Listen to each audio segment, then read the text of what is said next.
Stan Arms here at Charlestown District Cricket Club today. We're going to go over and chat to a few of the boys and see what the club's all about. First up, we've got club president here, Chris Oliver. You must be pretty happy with the start of the season so far. Got all 4 teams in top 4. Really yeah, it's going well, Dan. I can't be happier, I suppose. We, for the first time this season, first grade moved into the top 4. I mean, a few results went our way, but that's what it's all about. And all other grades are sitting there. We're 32 points ahead in the club championship with only 4 rounds to go. We've also got our Sri Lankan import here, Sash Pusigola. Just for the viewers at home, can you say your full name, please? Well, it's Pallegedurga Mahelagi Chandin Shashikopiris Pusigola. We've got first grade skipper here, Jed Dixon. It's the first full season on the job. How are you enjoying it so far? Yeah, g'day Armsy. Yeah, good mate. Yeah, it's a lot going on. Took the T20s last year, but taking on the full season, it's good. Good to be involved with the boys. It's a young group at the moment, so having yourself and a few of the other sort of senior youngsters in definitely helps out. We've got Bales McGill with us. You've been at the club for a couple of years now. Are you enjoying it, mate? Yeah, thoroughly enjoying myself. Been good here with a good bunch of young boys. A few oldies in between, been good. So one highlight this year has been your spin bowling and your batting, as well as your driving. Is the car still intact? The car is still intact. Hopefully, another couple of months to go, it'll still be intact by the time I go. Can you give us your best Steve Nace impression? Oh, no, I don't think it's too appropriate, is it, Dan? Yeah, definitely big shoes to fill around the club. Pretty much ran the club for about 20 odd years, Macy. So yeah, good to take over and continue a lot of the legacy there. So how you been going this season with the bat? And you're predominantly a batsman and roll out some offies and some seamers when you can. So how you been going? Not very good at all. Yeah? Nah, not good. Yeah, no, that's putting it nicely, I'd say.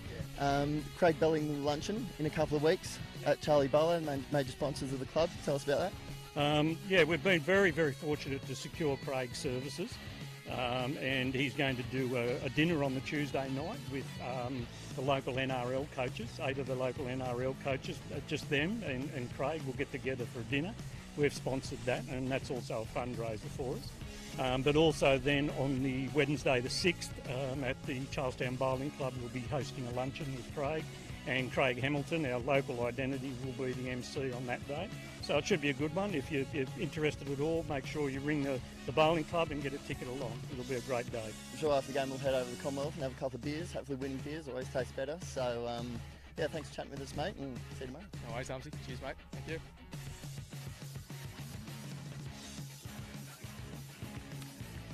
Yep, boy. Yep.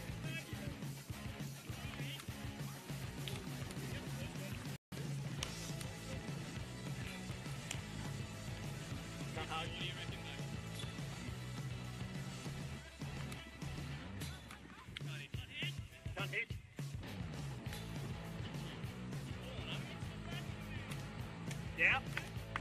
Good. Richard. Make it, Richard.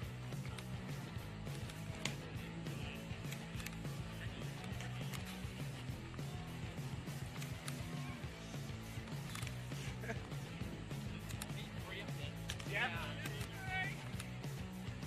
Can't hurt.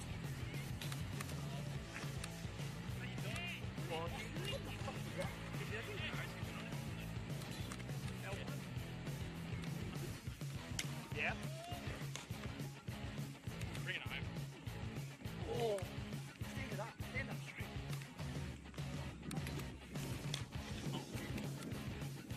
Yeah. Big. 10 seconds. One more hit. Come on, Jed. Yeah! Go. Fix it up.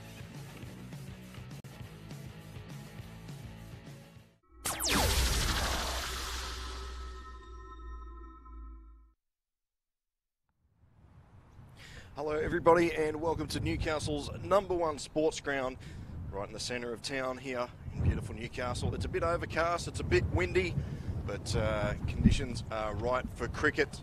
Hello, it's Paul Arundel here with you, and also joining me in commentary today we've got Chris McPherson from Sports Castle and very special guest from the Wallsend Tigers, Nathan Price. Good evening or good afternoon, fellas. Yeah, thanks for having me. It's good to be here, and hopefully we've got a good game ahead. Yeah, it should be a pearler. We've got the Hemwicks, the Pumas, up against Charlestown, the Magpies. Plays only moments away, and Hamilton won the toss and elected to bat first. Captain Mark Dryers winning the toss. There was a bit of controversy. They couldn't work out the coin if it was tails, as I just catch a bit of paper there. So that's the first catch of the day. How do you see this one going, fellas? Look, both these sides obviously coming off a win first up, and I'd say the experience at Hamwicks and the fact they've won the toss.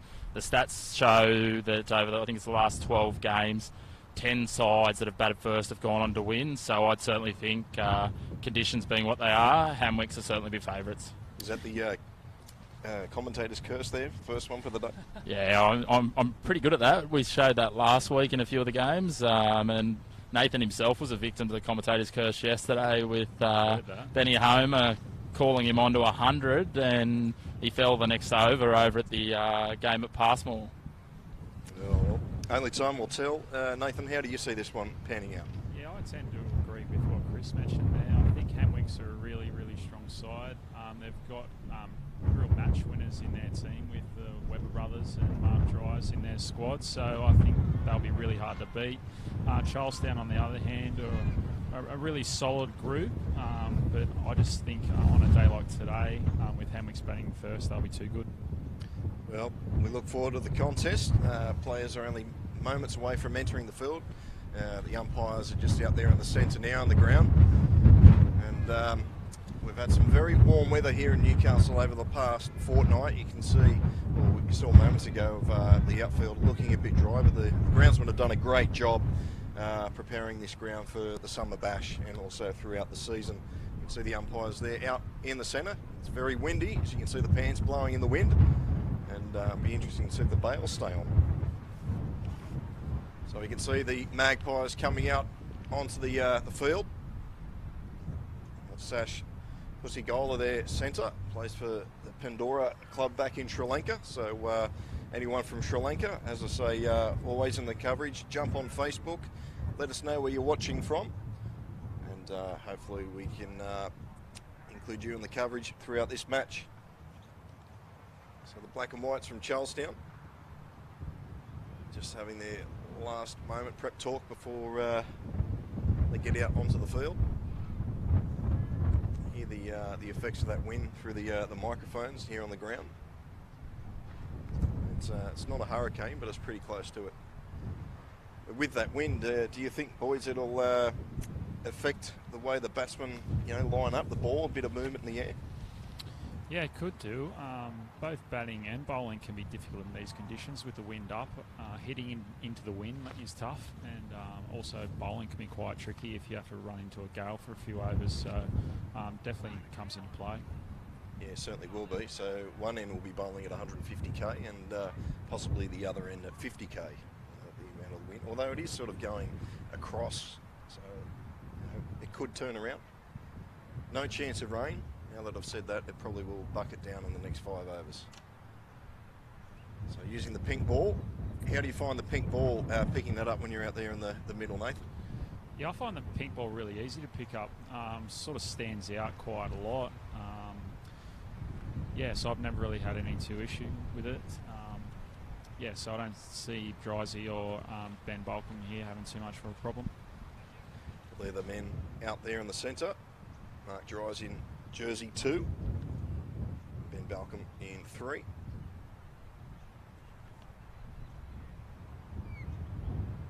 Doesn't seem that long ago that Mark Dryers was a umpire at How's That, just up the road, and he give me out a few times, run out. So it looks like it's going to be Bailey McGill to start for Charlestown from the southern end of number 1 sports ground, or the junction end.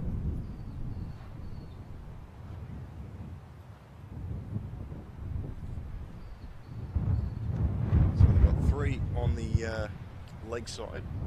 Pretty stacked offside here to start play. Plus there's a few mascots out in the field for Charlestown, a few magpies out on the field, not the cricketing type.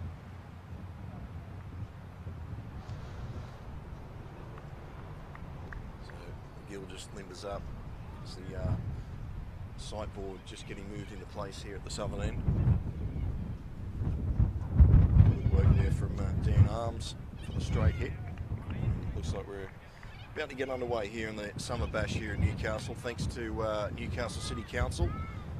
Our major sponsors also Instant Access, Kingsgrove Sports, and the Boys from Sports Castle. We're about underway here.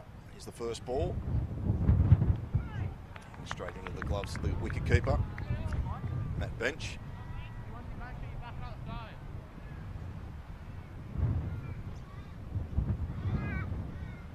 Gill again.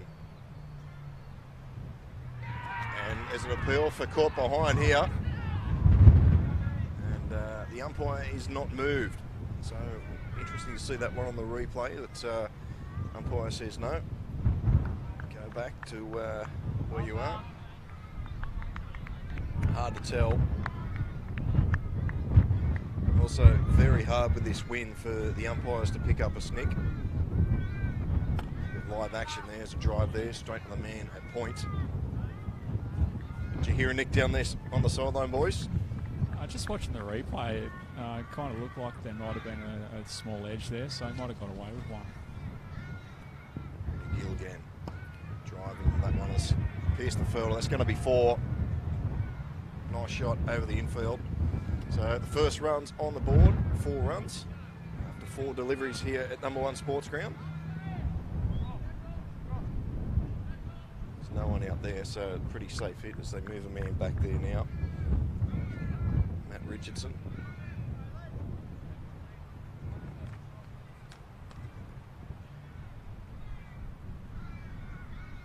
So McGill again around the wicket. Forward defence there from Balcom. Dug that one out. Not surprising to see them target this short boundary in sort of the cover region. They certainly had a look yesterday in the game between Cardiff and Merewether to be fairly aggressive through that zone. Gill again goes to drive. Straight to the man now. That been off. Tim Crawford. That is the end of the over. So 1 over down, none for 4 Hemwicks. And, pretty even start there from both teams. Here's the Hemwicks boys on the screen. Captain Mark Dries. Interesting that boundary is very short. It's almost as short as Cardiff number 3.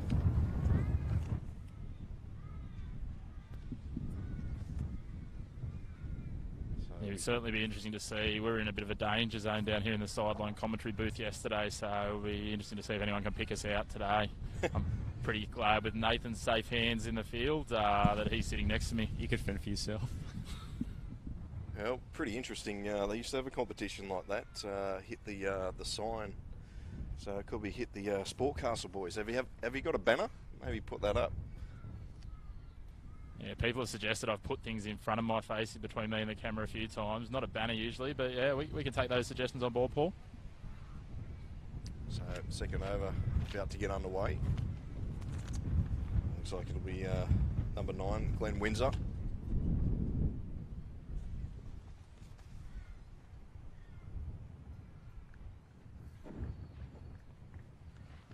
like the umpire just counting, make sure there is 11 out in the field.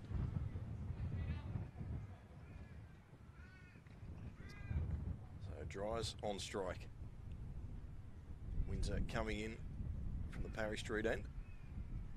It's a wide delivery and they'll pick up a single.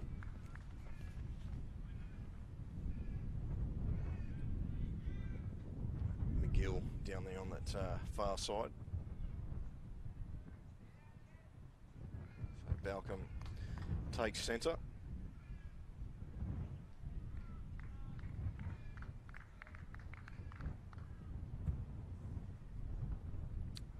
Again over the wicket. Again trying to find that gap on the offside, but it's being plugged there by Dixon.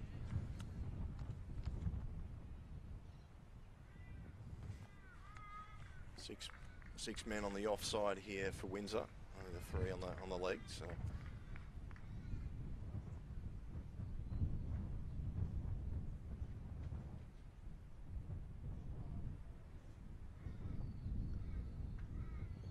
again to Balcom. He goes for the, well, he wind up there, but mishit it. Went straight to Pusigola down there at mid-off.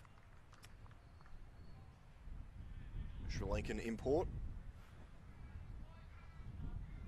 We would have seen him just before the start of play with the Charlestown boys doing the one stump challenge, and also thanks to Dan Arms for his interviews.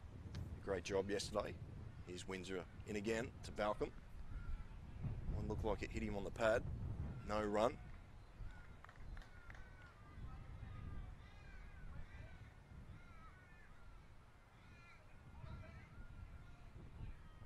Bit of a slide there too. He did well to keep his feet.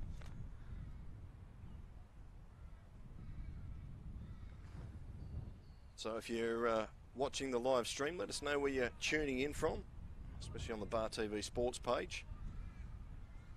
I'll give you a shout out the best I can.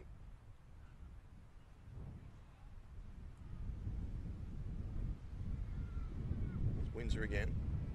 Balcom drives that one. It's got past Pusigola. That'll be 4.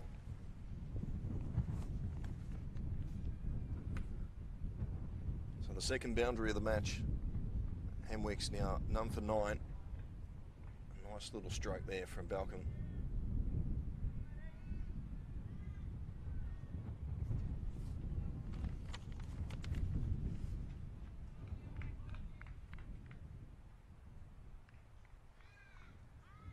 So Windsor in again. Gets that away fine. It's a very short boundary on that offside. Onside, I should say. Good flick back inside. Almost went over the rope. They'll pick up a couple more there, Hemwicks. That is the end of the over. And it's the Pumas none for 11 after 2.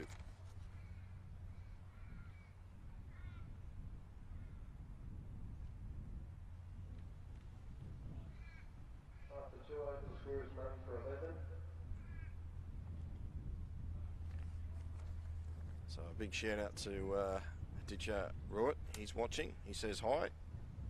Bar TV says hello back. Thanks for watching. Let us know where you're watching from.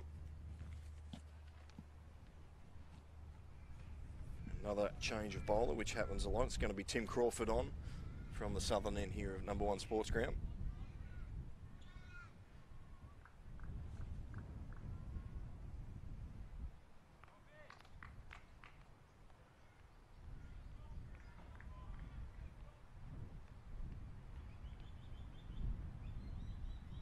Crawford to Dries. Oh, it looked like it nipped back into Mark Dries there, and he did well actually not to get any bat on it.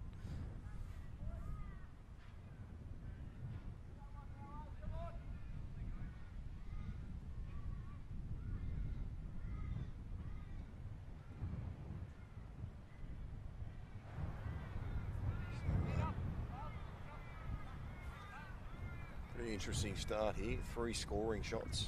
Other than that, there's been plenty of dot balls. Nathan, when you're out there as a captain, do you have a set or how many dot balls? Do you have a sort of number in mind that you try to keep the batters to? Oh, it's not really the dot balls that makes a massive difference. It's more the amount of boundaries that they can hit in the first 6 overs with only the 2 fielders back on the fence. You're sort of looking for boundaries early on, so dots and singles are a win for a fielding team at this point in the game. So as we've seen so far, Ben Balcom's really tried to attack the bowlers, and he's been the one to hit a few boundaries away, and I think that'll be his go for the next few overs or so.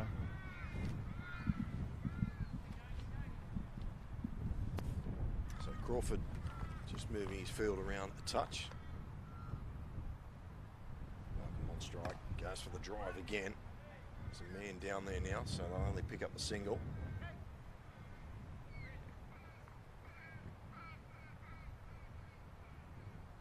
So Liam Dwyer, he's watching from Japan. There you go, Thomas Dwyer. Thanks, Liam, for watching.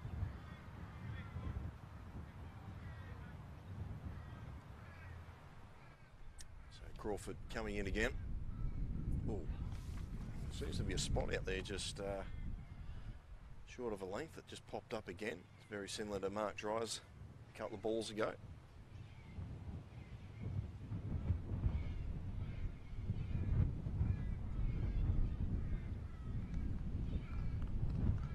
Nice shot of number 1 sports ground there. I'd hate to be up in those cranes today. Tries, advances and misses again. So it's good bowling here by the Magpies so far. They're doing well to contain the Hemwicks boys. Yeah, like Nathan touched on, certainly a case of just restricting the boundaries at this stage, and they're bowling to their plan and bowling to their field quite well. Crawford in again. And Dryers just cuts this one down the 3rd man. I'll just pick up another one. That's the end of the 3rd over, and Hemwicks are none for 14.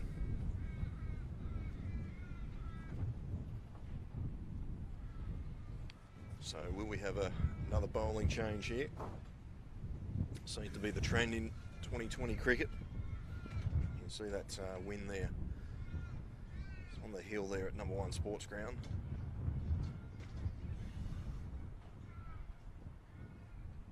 I think the players wouldn't mind playing in these conditions. We've had a hot weekend, a hot couple of weeks of cricket.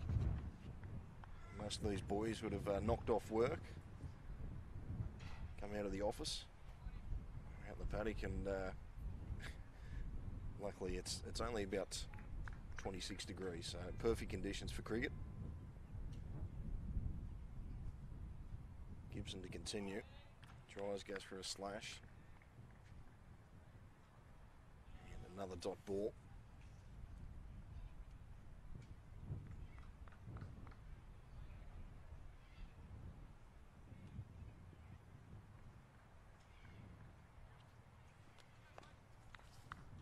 So Balcom, he's 11 off 12 so far, and Dryers 3 off 7. Gibson continues, and well, they're looking for a single. Dryers are sending back. There was trouble there. That one just wide there from Dixon. They had a good afternoon with a 1-stump challenge yesterday. They had 3 to aim at and missed all 3. You see Balcom slipping over.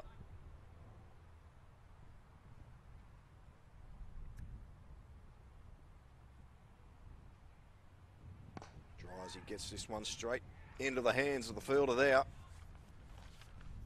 And Hemwicks lose their first wicket.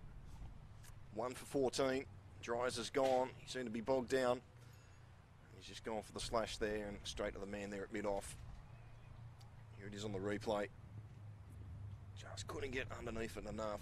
And well, good take in the end. It really dropped on the fieldsman out there.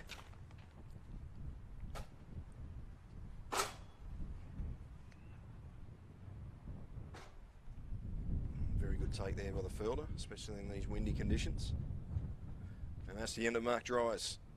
Pumas 1 for 14.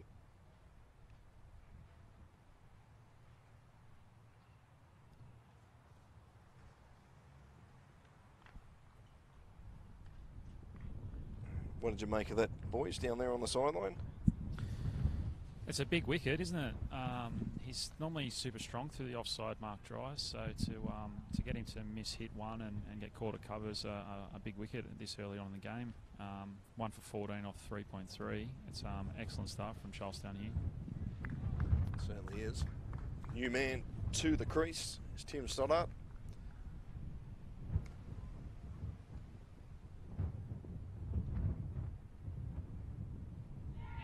And there's another one. Well, Gibson's on a hat-trick. Tim Stoddart didn't waste any time. He's going back to the pavilion. And the Pumas 2 for 14. Just clipping the bails. That's all you need. And Stoddart only had one intention there. And another breakthrough. So could we have the first hat-trick here of the Summer Bash? Yeah, we've been pretty fortunate. We've had, this is the second time in 2 days we've had a bowler on a hat-trick ball, and the batsman coming out to face it is none other than Sam Webber, who generally doesn't take a backwards step. So, yeah, I wouldn't be thinking defence is his first thought here. Nathan? Yeah, he probably similar elk to the last kind of shot we just saw, where he's not going to hold back regardless of whether it's a hat-trick opportunity. I think if he sees an opportunity where he thinks he can score, he's probably going to go for it. So, Yeah, great bowling there from Glenn Windsor, taking the stumps and taking to win 2 balls.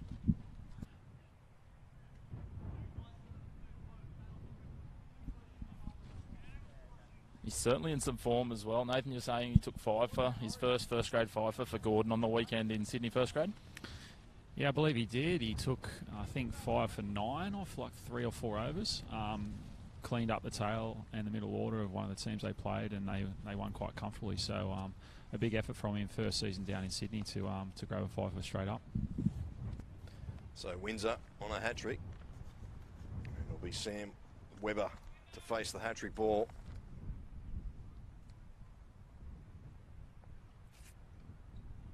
Full start, here he comes. And Webber forward defence, so no hat-trick here. Bit of a letdown really, anti-climax. So the Pumas in a bit of trouble here at 2 for 14. And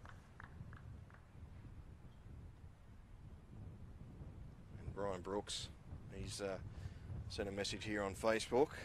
The voice for broadcasting, Nathan Price.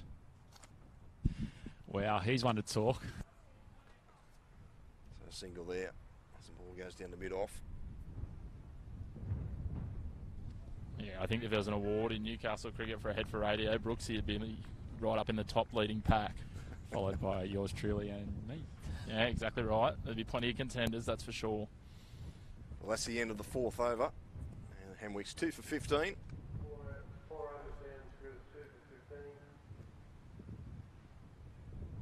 So a good start here for the Magpies. So Balcom still not out on 11. Dries is the first to go from Windsor for 3. And Studdart 0. I guess that's the awful thing, boys. You just don't get much coverage on bar TV. You don't want to get a 0 playing in front of the cameras. No, I'm sure there'd be plenty of the boys that'd be rolling back out their teammates' ducks and low scores and comedy errors, such as poor old Benny Balcom, who copped one in the Jats last week. So they get plenty of coverage when there are these little mistakes and little incidents that happen. So. And then they stay on YouTube for everyone to see. So just moving the sight board down here at the southern end. Good work there from Daniel Arms. And it's going to be Sash Pushagola coming in from the junction end.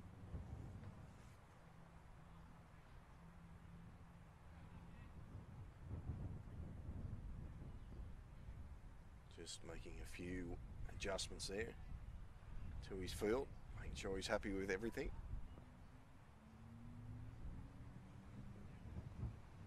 First one's cut away, they go for a quick single. It's very good running. It's hit the stumps, but the umpire's unmoved. So good running there from Balcom. Here we are here on the replay. He's out of the gates very quickly. Good throw from McGill.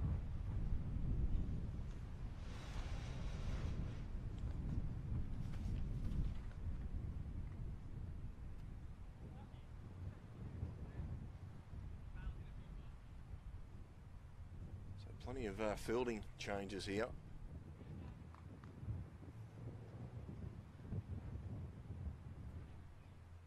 Pushagola again. Balcom cuts it. There's a misfield there. They'll pick up one. They could return for a second. They're happy with a single.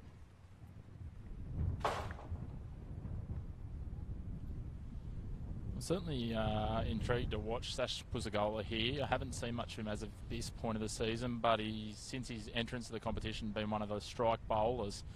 He's taken 17 wickets across the 2-day competition since he sort of joined the Charlestown Magpies partway through the season. Here he is again. Webber just blocks that one there. So certainly tying things down here at Charlestown. Yeah, backing up those stats for his wickets as well. Of the players that have taken 15 or more wickets in grade cricket this season, he's got the lowest economy rate, so he'll certainly be looking to tie them down. Oh, he's just shanked that one over there. That should go down. There's a man down there. It's McGill. Actually thought he got a lot more on that one, but luckily pulled up short from McGill.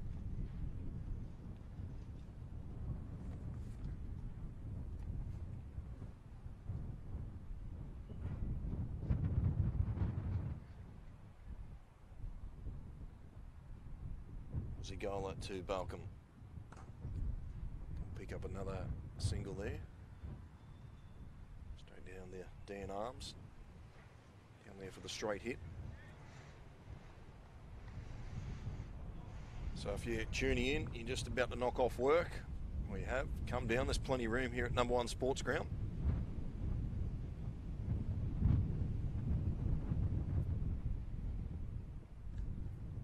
Cuts it away, beats the fielder. It's a long boundary out there. It looks like it's going to pull up. It's very close. Well fielded down there. And I'll pick up 3 Hemwicks. Jed Dixon, the captain out there on that far side for Charlestown.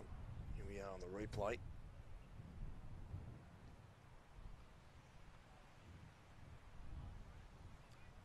So that's the end of the 5th over, and Hemwicks 2 for 22.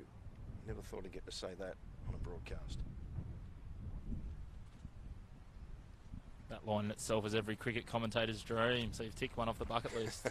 I'm going to get attacked now, you watch.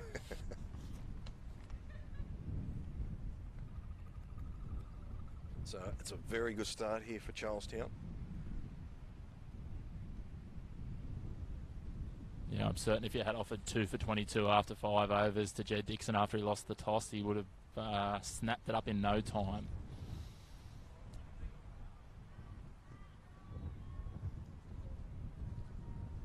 Looking at the few games we've had here so far, that pass score really looking probably in the 130 to 135 range. So at 4.4 and over now, if Hamwicks are looking at setting that sort of total, they're really going to need to get going. But these 2 guys at the crease are certainly capable of really accelerating this run rate as they get their eye in. So Tim Crawford now. Pick up a single there, Sam Webber. Tim Crawford, his second over. Bowled his first one at the junction end. Now he's coming on from the Parry Street end.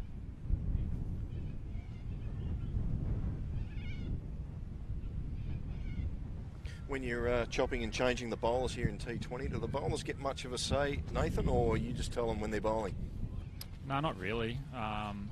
They pretty much know at the start of the game that they're going to be required to bowl probably at either end at any time of the game, really. So it's kind of just the skill that you need to have these days, is to be ready to go pretty much at any point. There's a nice stroke there from Balcom for no run. Looks like Windsor, he might have copped that on the knee as he picked that one up.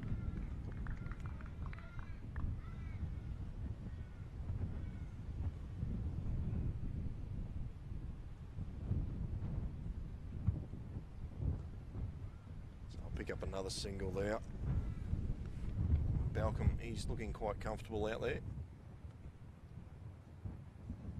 Yeah, Ben's been in really good form this season. Started off a little slower, but he's really kicked into gear in recent weeks and was a key part of chasing down that City total in the first round of the Summer Bash. He and Mark Dries obviously chased it down 0 down, so in some really good nick at the moment. That's a lovely shot. That'll be 4. Sam Webber, great stroke. Probably the best shot so far. Saying that they haven't had much to choose from, but that certainly was a beauty. Can really see Sam Webber really wanting to take this over down. Last over of the power play, 2 fielders back. It's sort of time to sort of take advantage and hit a few boundaries. Thought about the single there, but Sash was in on it like a flash. That is, I thought it was the end of the over, but we've still got 1 to come. Jumping the gun there.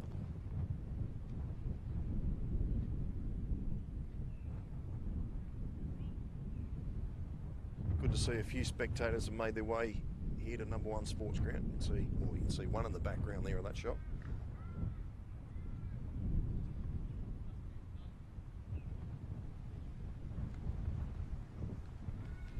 Crawford comes in again. Big swing from Webber for no result.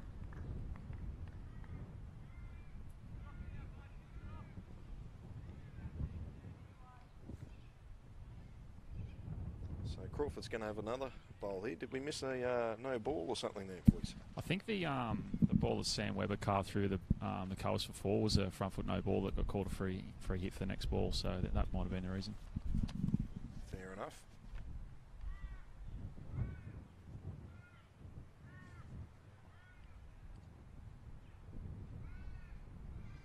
So McGill looks like he's moved into point. Crawford. He's gone over the top. It's not going to go far enough. It's a great catch. So Hemwicks lose their 3rd wicket. And this is great stuff from the Magpies. That's the end of the 6th over and the end of Webber's wicket. They are 3 for 29. Yeah, as I touched on before, we thought that Sam Webber would want to try and take advantage of that the field up in that power play, and unfortunately, the last ball, the 6th over, he was caught at mid-off. Pretty decent catch there by Richardson too, heading back with the ball and catching it over his head. Yeah, that's a really good grab, and a big scalp in the context of the match. Yes, certainly a great catch. Thought it was going to clear him. Had not to be. So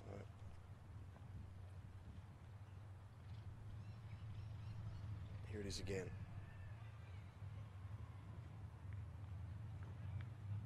Full stretch. You see plenty of marks in the AFL here. The Black Diamond Cup is played here at number 1 Sports Ground. You won't see much better than that. Full stretch. Just joined by Sam Webber down here on the boundary. You made your intentions pretty clear there, trying to take advantage of that last over of the power play. Just backfired a little, couldn't quite get a hold of that one. Yeah, that's right. Yeah, Benny and I talked about it. We were just we wanted to have a go at those 6 balls. He bowled 6 balls at the slot too. I couldn't hit any of them. I got one away, but yeah, it's just, I don't know. It was the right time to go. We just didn't execute. Deck's playing pretty consistently. I didn't understand that question. Did you say consistently? Consistently. It's just a speech impediment, mate. No, sorry. It's pretty flat, really. It looks pretty good. So hopefully we'll get, I don't know, 150. 150s, no, so that's about 120 more from here with 14 in hand. That's certainly doable with the batting you got to come. I hope so. Yeah, I think as long as the boys are consistent, we should be able to get over the line. Yeah, thanks, mate. How's the batting lineup look from here? Is it going to be Matt in next, or? Good question. I think it's whoever pads up and runs out there first usually gets in. So Tommy looks pretty keen, but no, I think we've got a few hitters to come, so we should be okay. Lovely, mate. Thanks for your time. Yeah, thanks, mate. No run there, and Sam Webber, you can mark him down for the first sledge of the summer bash. That was brilliant. Yeah, Sammy never misses a beat, and there I am again.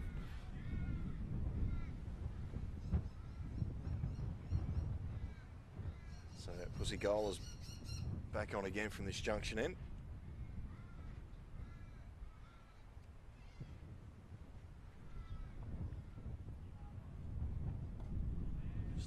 Defence there, no run. Very tight here, Charlestown.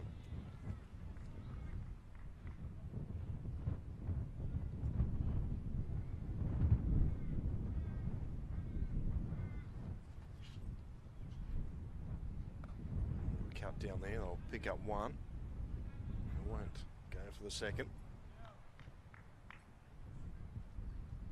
So, plenty of room here at number 1 Sports Ground. Good crowd building up nicely on the hill. Got the deck chairs out.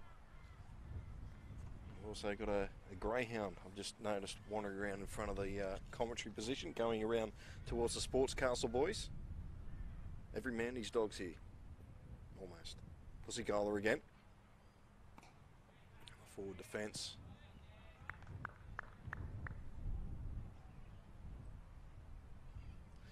So what's going through your mind as a captain here, Nathan, sort of in the pavilion? What are you hoping for? Oh, yeah. I know Sam said he was hoping for 150, but I think that's pretty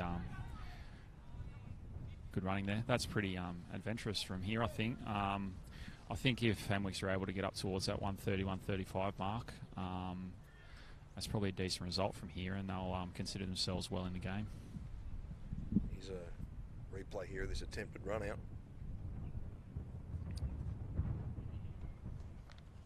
Very close.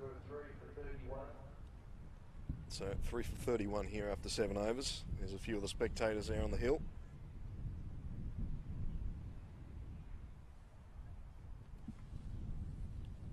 In order for them to be hitting that target of sort of the 150 that Sam's talking about, that's going to mean they're going to need to go in excess of 9 and over all the way home. With those couple of batters already in the dugout, I think they're going to really struggle, as Nathan said. I think they'll just be looking to continue to turn this strike over, pick off a few bad balls, and maybe try and have a charge at the end if they've still got wickets in hand. But a couple more wickets here for Charlestown could really put Hamwick between the rock and a hard place. So McGill now from the Parry Street end. Go for one there. Balcom still in. Brings Mitchell Ray on strike.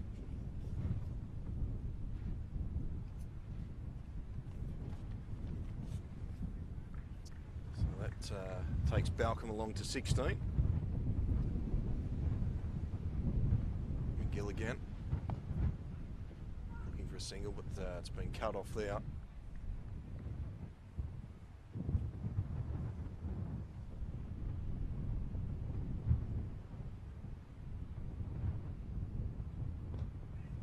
This time he finds the gap, but he'll only pick up the single.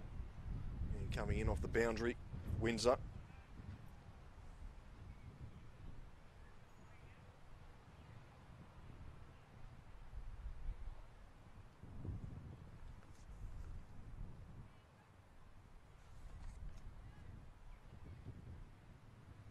Balcom lines this one up. Goes to ground, they'll just pick up another single. So it gives me time to thank our sponsors, Newcastle City Council. Thanks for letting us hold this summer bash here at Number 1 Sports Ground. Also instant access, Kingsgrove Sports and Sports Castle, giving you all the commentary down on the sideline. McGill to continue. He's wound up there, but they'll only pick up a single again. They're coming back for the second, but Balcom sends Ray back.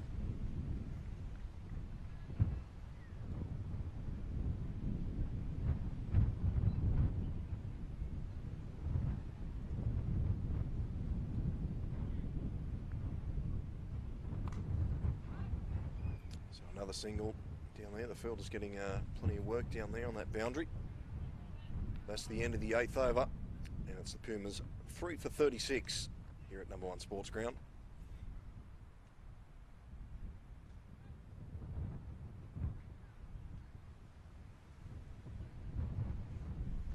What will be going through their minds there, the Hemwicks? It's Maisie Gibson there in the pink hat, or the faded red hat.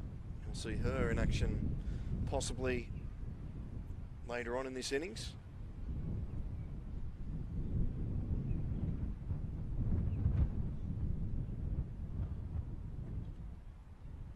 So Pusigola will continue. This will be his 3rd over.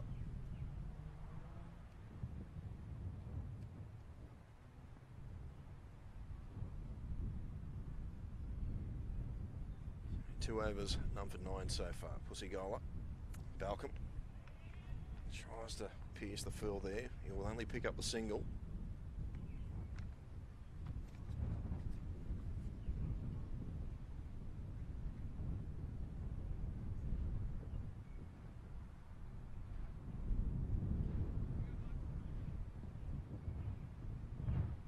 So Pusigola again to Ray. Ray winds up again. He's not going to beat the fieldsman out there. That's McGill out there, sort of mid-wicket area. Come around from mid-off to clean that one up. Just another single.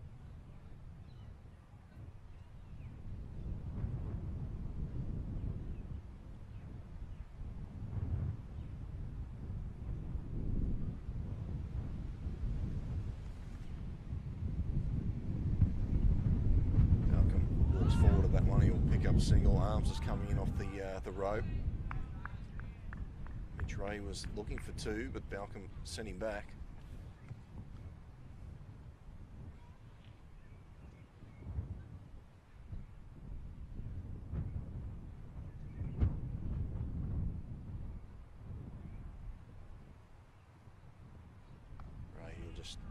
this, but no run there. Straight at the man there. It's sort of a point gully region. Tidy over this again from Pussigola. Doing a job for his captain, the boy from Sri Lanka.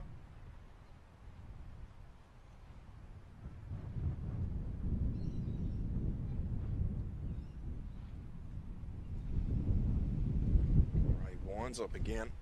It's straight up in the air. It's going to be an easy catch. So the 4th wicket is down for the Pumas. And nothing is going right for the Blue and Whites. It's all the Charlestown. It's the 4th wicket down for 39. Here it is on the replay. It's the top edge, and although they're sort of simple catches, they're probably the hardest ones, especially with wind like that. And well, he took it comfortably, didn't he? Yeah, you're certainly right there. I've definitely seen easier catches dropped than that in the last few weeks. But you could just see that building there for Charlestown. Every run that was being scored looked difficult. Even the singles were hard to come by, and there hasn't been a boundary in quite a long period of time. So you could see that something was going to give. It was either going to be a boundary or a wicket, and Charlestown have been good enough again to take another one. So Matt Webber comes out to the centre. Zigola gets his first wicket of the match. He's bowled brilliantly down this end.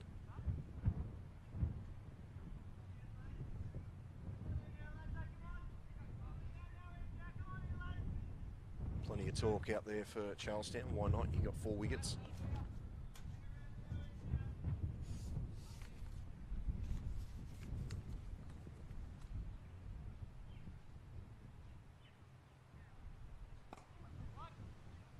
Just another single there. Gill there to field that one. That is the end of the over. So after 9, Hamilton Wickham Pumas 4 for 39. A bit of trouble, but Charlestown do have to bat, so anything can happen here at #1 Sports Ground.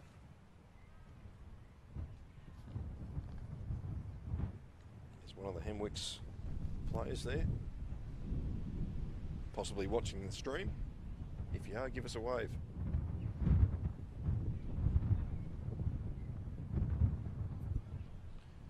Just an update from over at Harker Oval.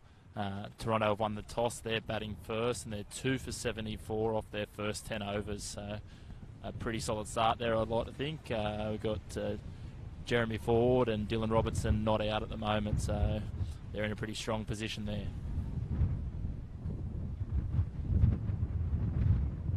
So Hemwicks 4 for 40. No, our score says 39. Goes up to 41 now.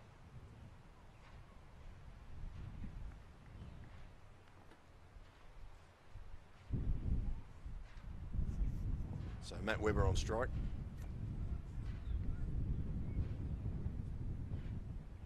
So Hemwicks 4 for 41.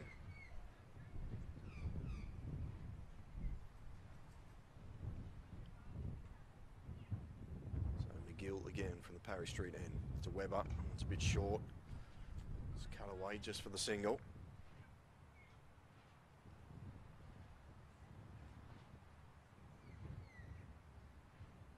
Gill in his 3rd over now. None for 11.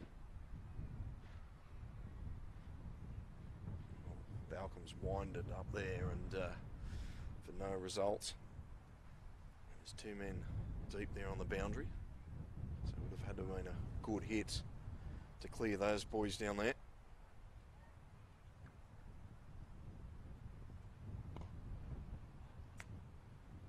So just another single there from Balcom. Only the 3 boundaries here for Hemwicks.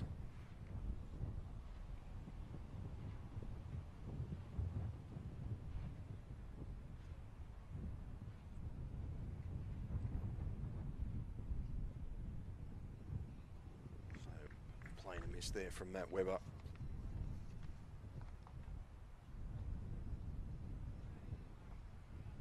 It's hard work out there in the middle for the Hemwicks boys. He's gone over the top this time. This could fall for the catcher. It has. Great takedown there. And Hemwicks lose their 5th wicket. 5 for 43. I didn't think that one was going to make it, but he showed some pace to get in there and take that one. Daniel Chillingworth. Here it is over on the replay. Great catch.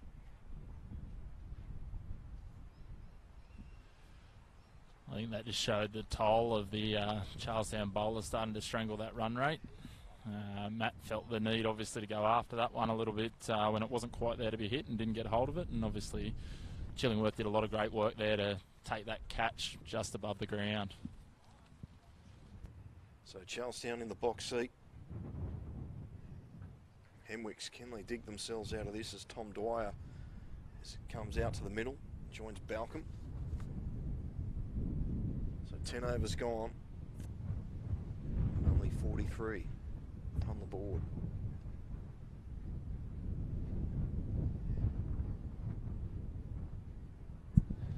Hamwicks really need Ben Balcombe here to basically bat the whole 20 overs now.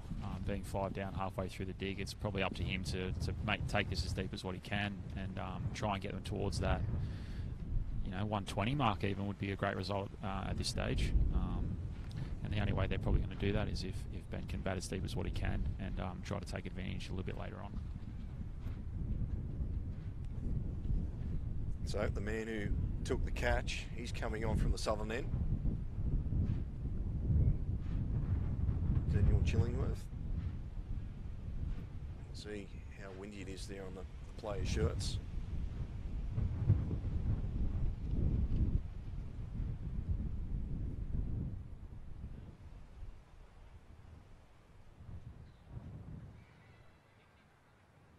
So just sorting his field out there, Chillingworth.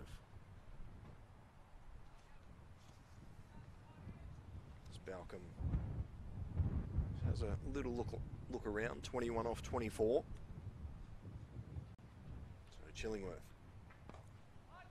Balcombe will just take another single here.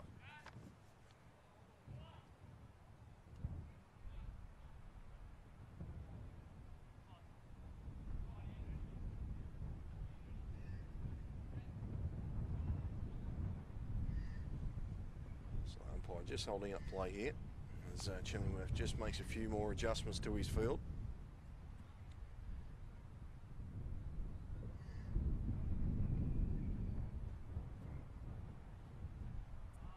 Playing miss. Seeing plenty of them.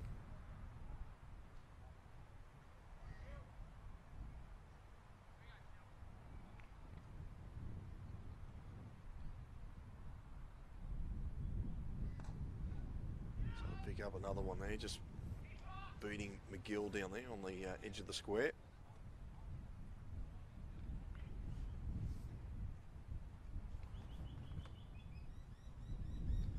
So Tom Dwyer to face up here to Chillingworth.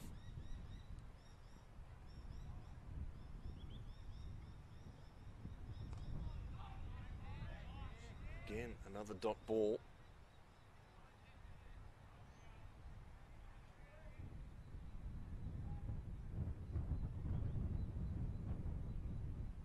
Chillingworth again to Dwyer. This one's a bit more flight, but just another single down to a deep mid-off.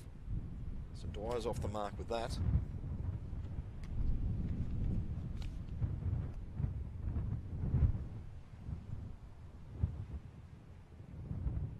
Chillingworth with his last delivery here. Shorter pitch delivery, but he got away with it. And that's the end of the over. 11 gone. Pumas 5 for 46 here at number 1 Sports Ground. If you're watching on Facebook, on the Bar TV Facebook, let us know where you're watching from. Paul Newton writes, Aaron Payne, are you playing?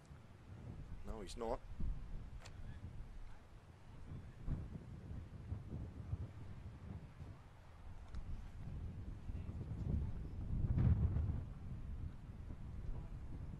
Hemwicks with a lot of work to do.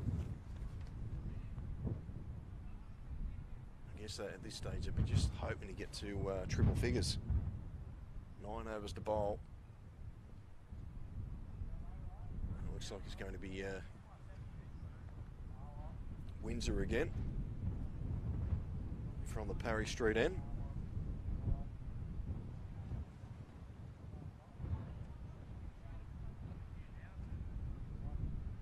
So 5 wickets down Hemwicks. Dryers gone for 3. Stoddart a duck. Webber 11. Ray out for 4, and Matt Webber moments ago out for 1. Ben Balcombe not out 25. Windsor to continue his third over. He has 2 for 8. One's over the infield. Pussy Goal is down there. I'll pick up 2.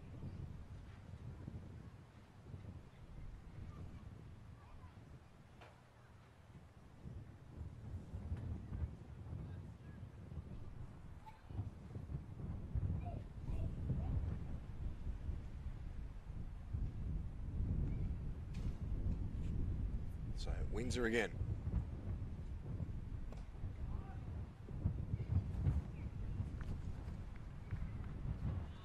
No run there.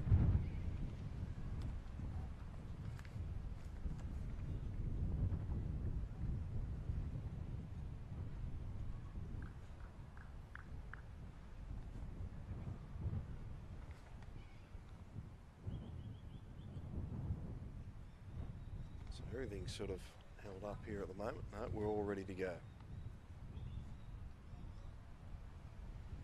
Balcombe, what can he do? He's gone for the big heave-ho and another dot ball. That bench there, the wicket keeper, shirt 29.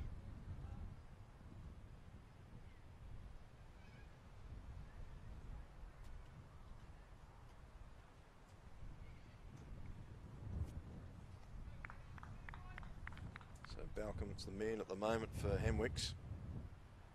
Has to put the pedal down. He's gone for that one. This is going to clear the man down there on the rope. Pretty easy. It's about 10 metres over the fence. The first 6 of the match. And it was a beauty. Ben Balcombe.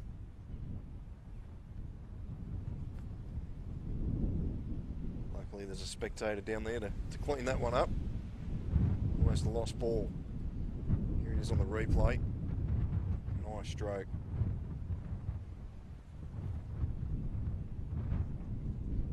Down towards the greenkeeper sheds down there at number 1.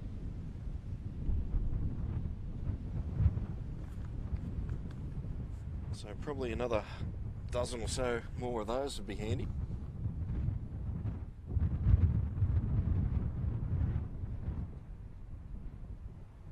As the bales are just blown off here at number 1.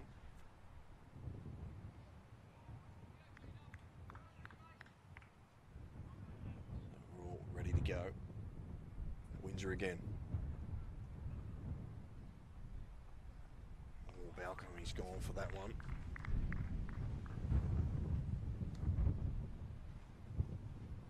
So 5 for 54. As I say, it doesn't look good for Hemwicks at this stage, but Charlestown still has to bat yet.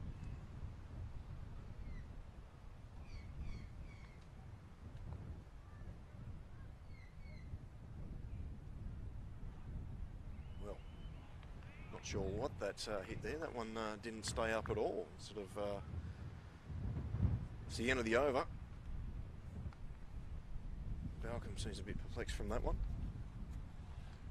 The rule so far in these games, and as T20 goes, tends to be from this 12th over, you're really looking to double that score. So, I mean, if Hamwicks double this from here, it's only still 108, which is well short of what I probably consider par for this ground based on the matches we've seen already this season.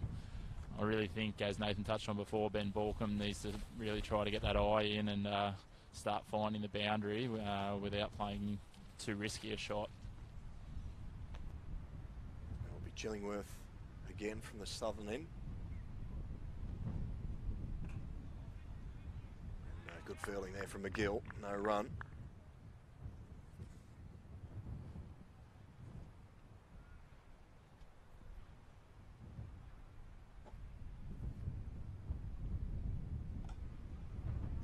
Dot ball. It's a very good fielding placement here for Charlestown. They've seemed to got all the bases covered. It's just so hard for the Pumas to score runs.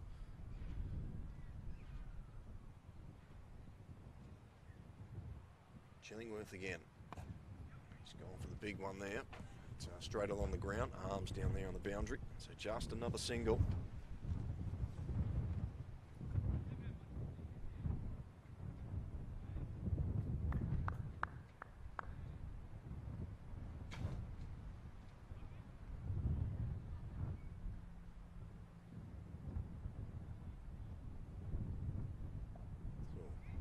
Very closely cut there. No run again.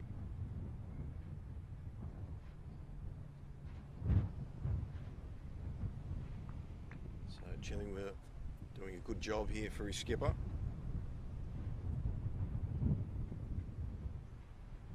Falcon will get another single here. I think he was trying to get that one a bit more finer.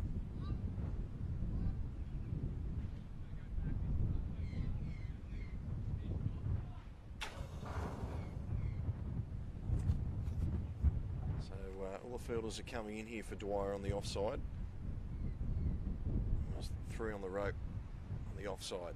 Chillingworth to Dwyer. Just tries to wrap that one around his pads for another single.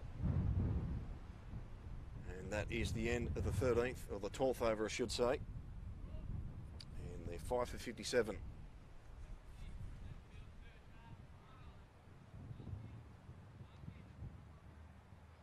A couple of spectators enjoying the only grandstand here at number 1. 13 overs down, the score is 5 for 57.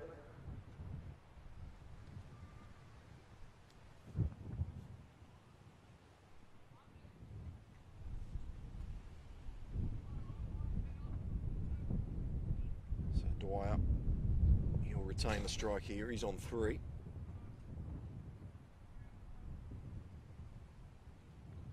So only 2 boundaries and 1 6 in this Hemwicks inning so far. Tim Crawford's coming back on from the Parry Street end. Dwyer on strike.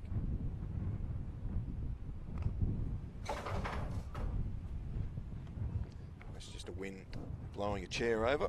I haven't fallen off the second level here of the grandstand, if you're wondering what that noise was. I think it scared one of our producers anyway.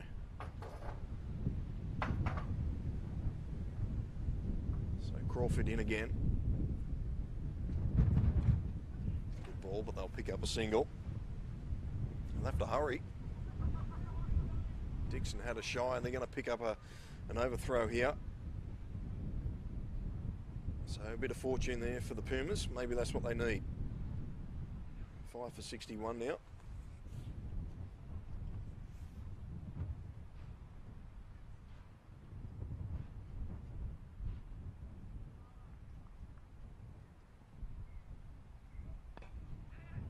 No run now.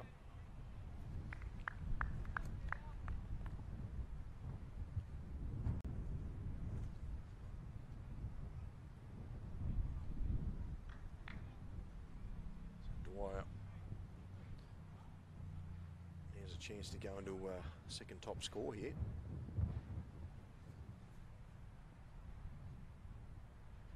It's Crawford coming in again.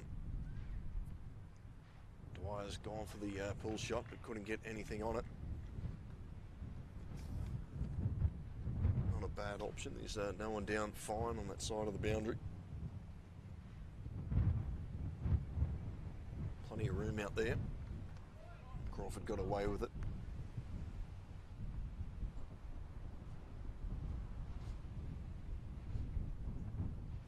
So he comes in again. Again, another short ball that's beaten the keeper. Could go for 4 byes. The man's coming around. He'll clean it up. So they'll pick up another 2. Josh Claridge there. Man down there at third man.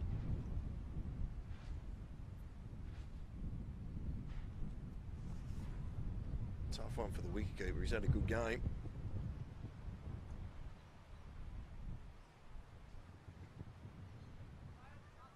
So this is the last ball, the 13th over.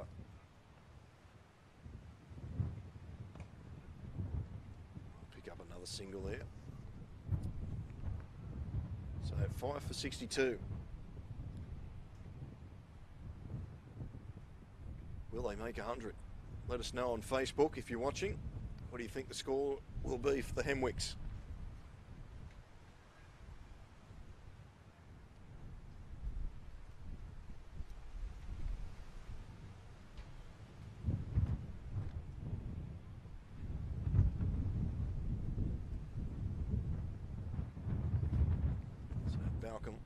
34.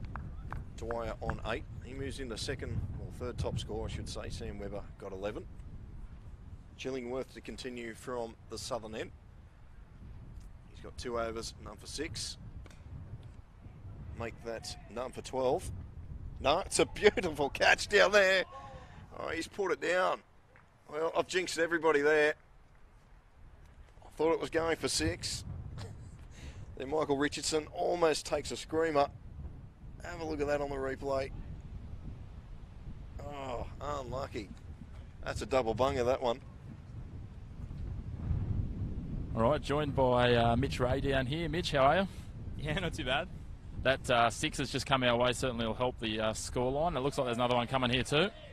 Yeah, that's Tommy's slot there, just in the arc. Anything in that arc, he we'll do that. I'm backing him for 2 more here. How many balls have we got left in the over? There's 4 more to come. I'm calling 6. 6 sixes off the over. Beautiful. So you're 5 for 67 at the moment. 5.4 to come. What do you think is the total? Sam was talking 150 before. That's probably a bit optimistic now. Oh, well, 24 more off this gets us to, what, 91? 5 to come. Probably, 130. Hey, that's some good numbers. Where have you learnt those mathematical skills? Hey, Lambourne Partners over in Hamilton. Just one of the great business advisory firms. If you if you need a bit of help, give us a call. Nothing like giving the boss's firm a plug when you get a little bit of an early knockoff. Yeah, thanks to the guys over there. They look after us. It's a really good firm. All right, mate. Well, we'll keep an eye on him here, see if he can clear the fence a few more times, and hopefully you boys can post 130 and have something to bowl at. Yeah, I think anything over 100 is probably a good score. We got a pretty good bowling attack. I think we back ourselves in.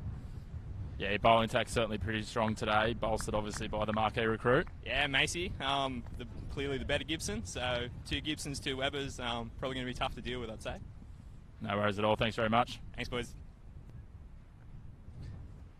So Chillingworth to continue. And we thank all the players for their time. And also thank Sports Castle for grabbing the interviews down on the sideline. It's great to have the interaction.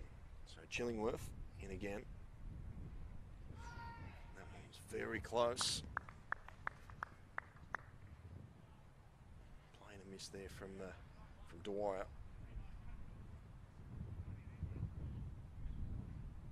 So last ball here, the 14th over. No run there. That is the end of the 14th over. So 5 for 67. Pumas.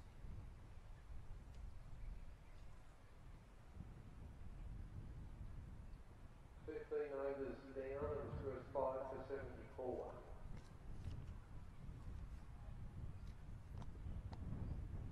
So just apologies there if you're watching. The score is actually 5 for 74. We've just missed a few runs there, so apologies there. We'll fix that up very shortly. So Dwyer's moved along to 20. And Bailey McGill will come back on Parry Street end. This will be his last over. He's got 1 for 12 so far.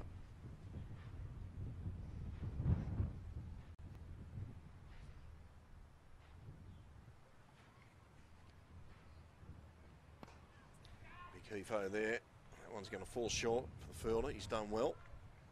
Come back for the second. That's well run there from Dwyer. Moves along to 76 now.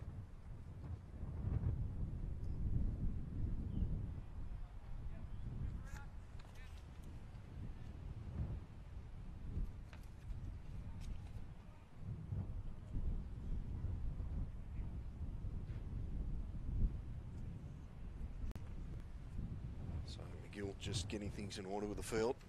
Making sure his man down there at mid-offs on the rope. So Balcom goes that way.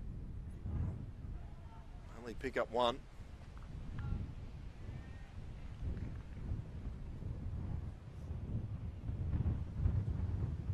77 now.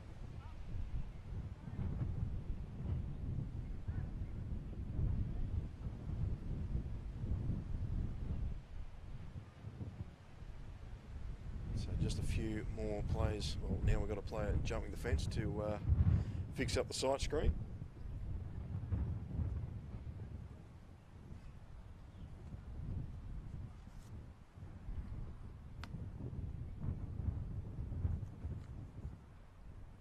So normally when you use a pink ball, you've got the black sight screen.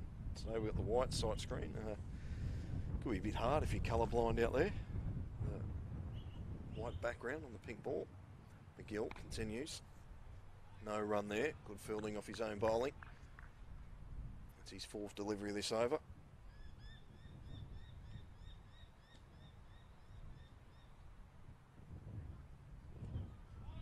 That one's gone nowhere. Almost hit the stumps.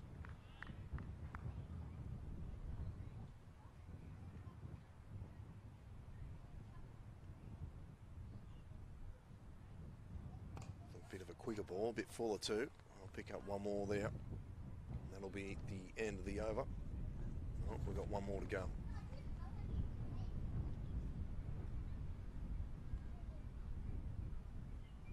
The umpire's just holding up a bit of play here while they move the sight screen again.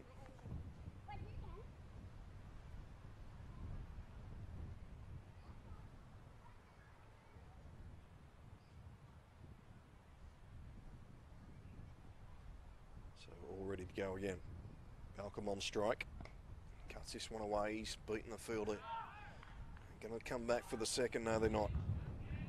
Again, good fielding from Charlestown, or as I say that, it's an opportunity for an overthrow.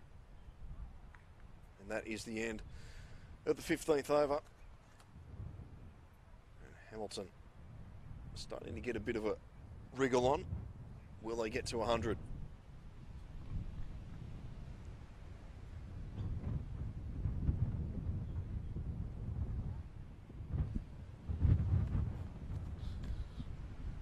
Just an update from over at Harker Oval, and the Newcastle City Sabres have got themselves right back in that match against Toronto Kookaburras. Toronto now 6 for 99, with City's really striking back with the ball. 15 overs gone, so they've got 5 to play. Interesting, good fight back that from the Sabres.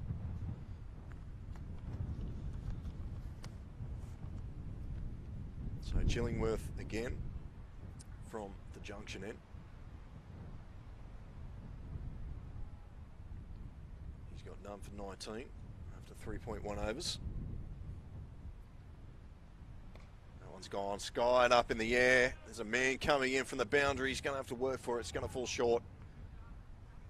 So, a bit of luck there for the Hemwicks. They've taken everything in the field today, all bar one, which would have been a blinding catch, but Looked like the wind really did Tom Dwyer a couple of favours there, held that right up, and meant the fielder couldn't close that space quickly enough to get there. So Malcolm on strike now.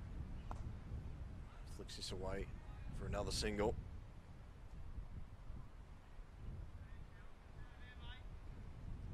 Looked a bit unhappy with himself after that shot, Ben Malcolm. Doing a job for his team at the moment. On 39, Chillingworth to Dwyer.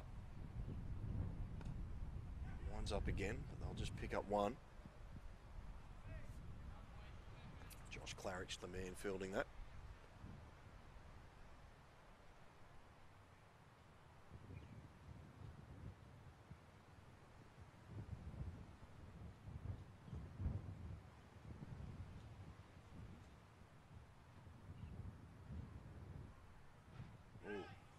One's beaten the bat again. Might have been a bit of turn in that one. Big swing there, Balcom. For no result.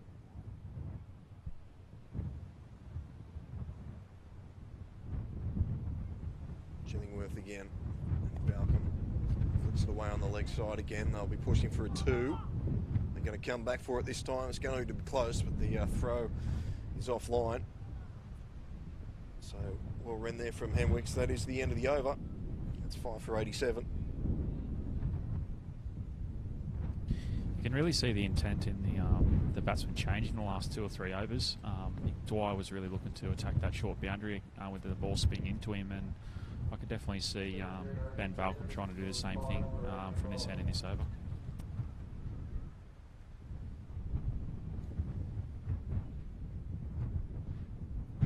So 5 for 85, I beg your pardon. 3 overs remaining. looks like it's going to be Windsor coming back on. He's got 2 for 16 off 3 overs. McGill's finished his 4. He got 1 for 17. Also Chillingworth, he had none for 24 off his 4. Still got Crawford and Pussy-Gola you'd think would bowl the remaining 2 overs. Windsor to finish off his 4 now. Dwyer to take a strike. He's 23 off 24. Balcombe up the other end, 42 off 45. It's been a good partnership for the Hemwicks here. Windsor into Dwyer. Punches that through the covers. I'll pick up 1.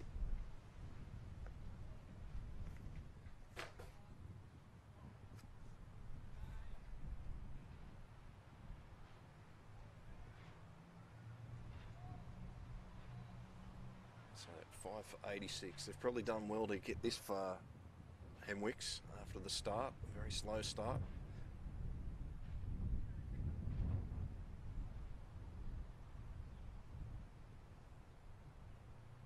Windsor in again to Balcombe. He's wound up for this one. Only pick up 1. They come back for 2 on the throw, they will.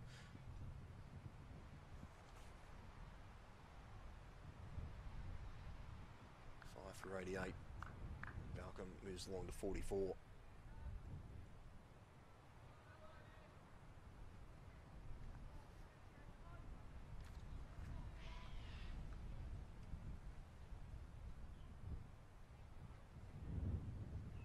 So Windsor in again.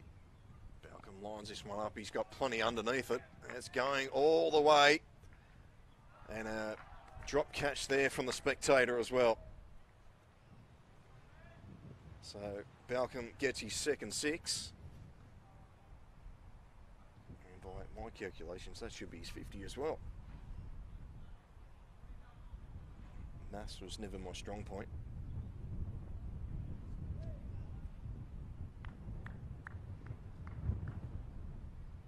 Look at this. He's under it. He's under it. No, he had no idea.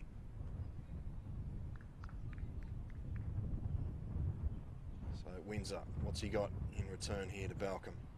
I'll pick up another single here.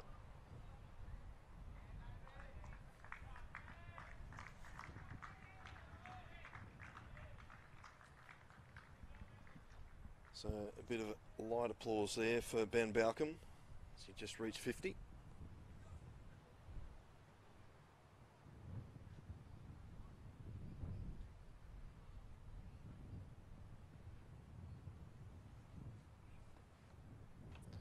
So Windsor comes in again to the left-handed Dwyer.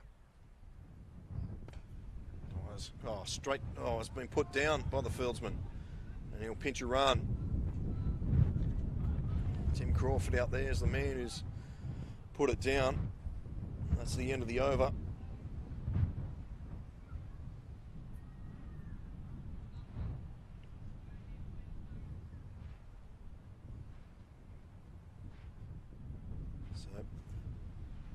Dwyer survives. 2 overs to go, 5 for 96. Boys, was that a difficult one down there on the sideline? Well, when he first hit it, we thought it was just going to be 4 runs. So I thought he did quite well to get up there. Being a tall guy, it's probably one of the guys in the field who could actually get up to it. But in the end, it was probably a good effort to save the runs. Interesting bowling change here, bringing the off spinner back on. I think you can see Dwyer really looking to attack him here and try and again attack this short boundary with 2 overs to play and 5 wickets now in the shed. It's probably go time here. Pussy goal, he'll mark his position. I certainly think Hamwicks will think if they can get another sort of 9 or 10 each of these last 2 overs, they'll be pretty confident in defending the total with the bowling they've got. Managed to restrict, obviously, Newcastle City in the first game to 99, so they'll be backing themselves in, even though Charlestown are a strong batting unit. Yeah, the Magpies. Won't be easy going out there. Pumas have got the runs on the board. Sam Webber. doing a bit of babysitting. So no run now. So a dot ball here in these final overs is crucial.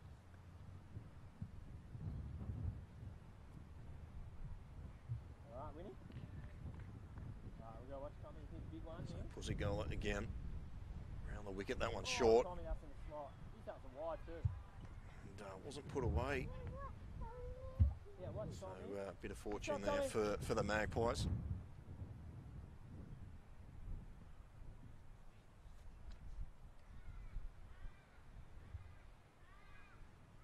He winds up again and he's no result again here. So this is good stuff here for Charlestown. A couple of wobbly old deliveries and no runs, so they've lucky to get away with those. Yeah, certainly looks like a case more of good fortune than good management on those last two deliveries. One's a bit fuller. Oh, almost a screamer there from Pussy Gola. He got a hand to it. It just popped out. And for his efforts, he his face in the dirt. Here it is again on the replay. Oh, good strike. Unlucky.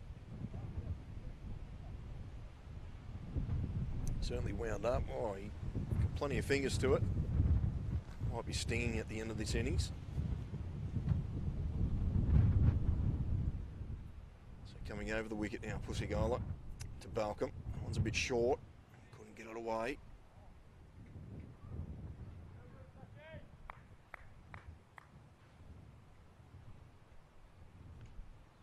So the final delivery here, the 18th over, or 19th over I should say.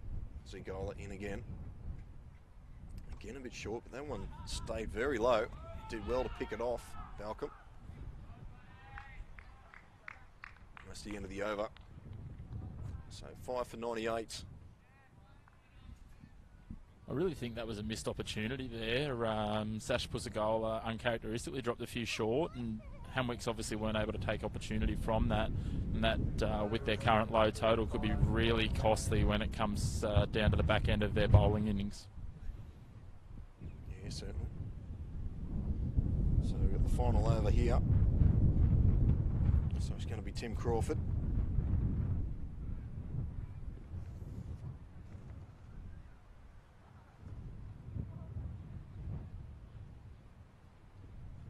Dixon there just having a couple of words to Crawford, just getting their fielding placement sorted out. As the umpy borrows Balcom's bat again. Maybe need some super glue for those bails. So Crawford in from the Parry Street end. Final over here for Hamwicks. Stretch for that one. It's going to be called a wide. So an extra ball.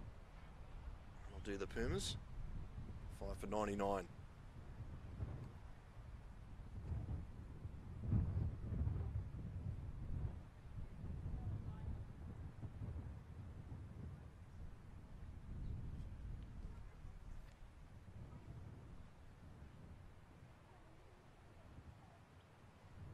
So take 2 for Tim Crawford. One's gone wide again.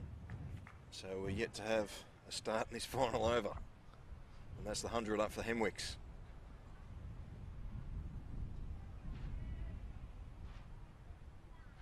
I know that breeze is pretty strong. It looks like it's going across the ground, but surely it's not that strong.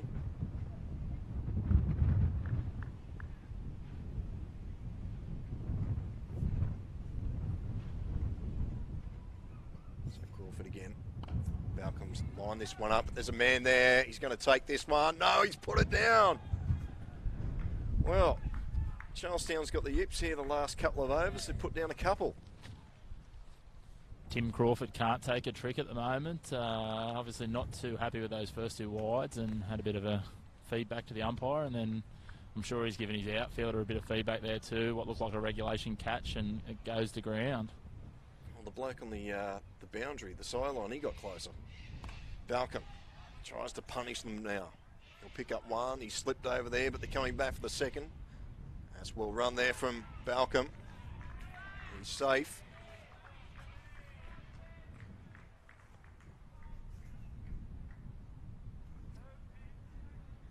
So the momentum could have just swung back in favour of the Pumas here.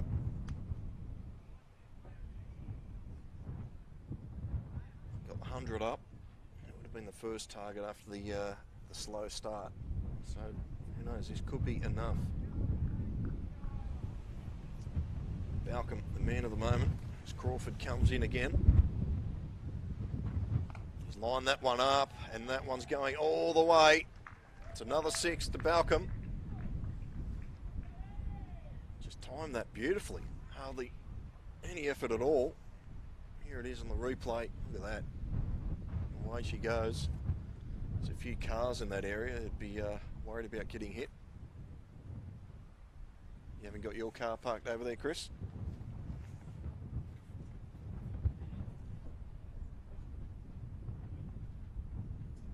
I think Chris has just left us to go move his car.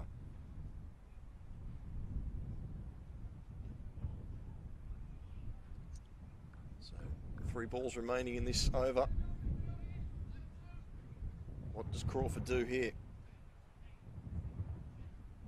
That one's gone straight up in the air. This is going to be a hard one. He's under it, and it's popped out again. A 3rd drop catch for Charlestown. I'll tell you what, mate, that was a difficult one for anyone. Here it is on the replay, straight up in the air.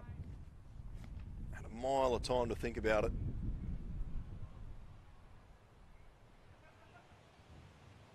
Just pops out of the mitts. Crawford again. Oh, this one's gone straight up in the air. There's a man coming underneath it this time. He's got it. Jed Dixon, the skipper, takes the catch. And Ben Balcom finishes an excellent innings. Pumas lose their 6th wicket.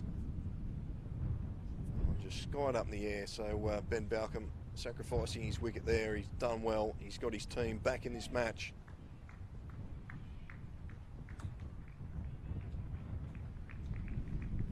And I think the skipper might be having a couple of quiet words to his teammates to say, boys, that's how you catch. But Ben Balcom, a fine knock for the Pumas.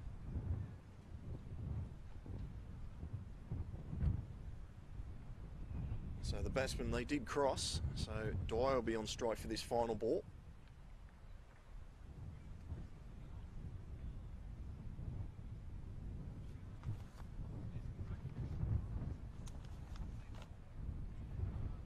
So Crawford takes the ball for the final time, unless it's a no ball, of course.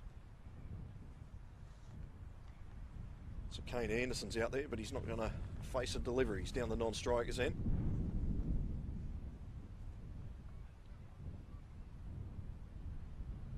So Crawford coming in. Final ball at the Pumas innings. Going to go for a run here. Chance of a run out. Crawford just hangs on to it. And that will be the end of the Pumas innings. 6 for 113. Good fight back that from the Pumas. After that, they were in all sorts early on.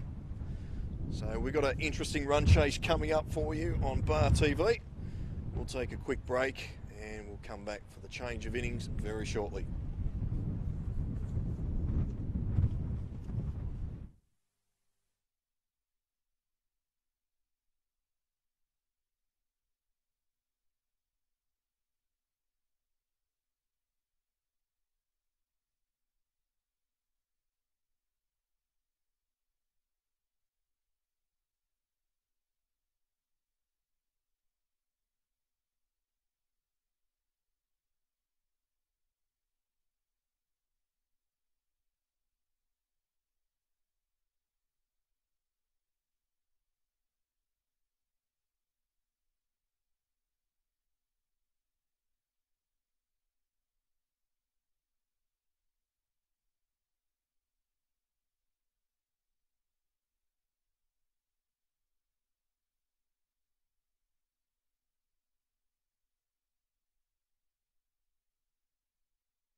Welcome back to number one sports ground here in Newcastle.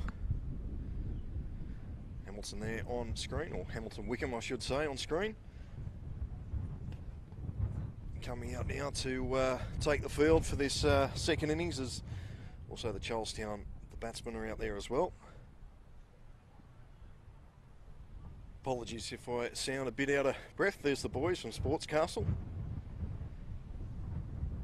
Just had to run all the way back up here to the commentary box. I'm not in the best physical condition at the moment. Let's just leave it at that.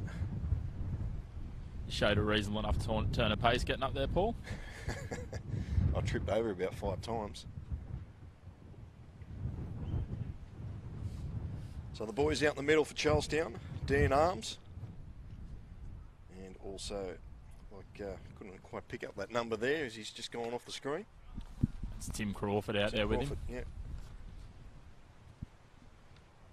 Always hard to tell with the helmets on. Luckily they got the numbers on the back. That is until you play the trick that Hamwicks like to, and they've got 2 blokes running around in the same number out in the field. Yeah, 2 number 9s.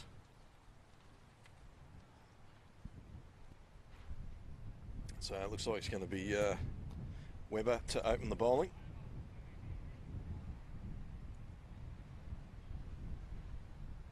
We'll take the ball from the junction end of number one sports ground. The lights are on here. It is very overcast, very windy.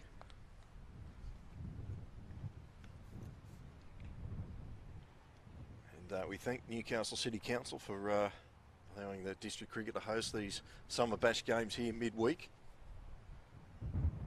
So a big thanks to Kingsgrove Sports, Instant Access, and the lads from Sports Castle as Sam Webber comes in. First ball, Charlestown's innings.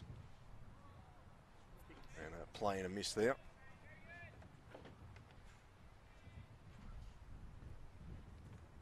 So Hemwicks, they've got the runs on the board. Charlestown's got to get them. It's a simple game, cricket.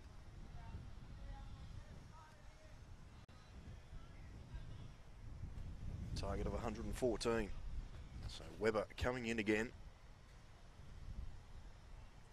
Well, there's a chance and it's been put down. So it would have been a brilliant start for Hemwicks, but Charlestown get away with 2 runs there. Dan Arms just an edge there to first slip. We were just commenting to each other off air that having 2 slips in a gully straight up in a T20 is a very aggressive play early on, but then to get the edge second ball and for it to go down is it's not really the start you're after when you've only got 114 on the board. Webber again. He's going for the drive there. No run. Just hit the toe of the bat. So Dan Arms, bit of a shaky start, but he's still out there. None for 2.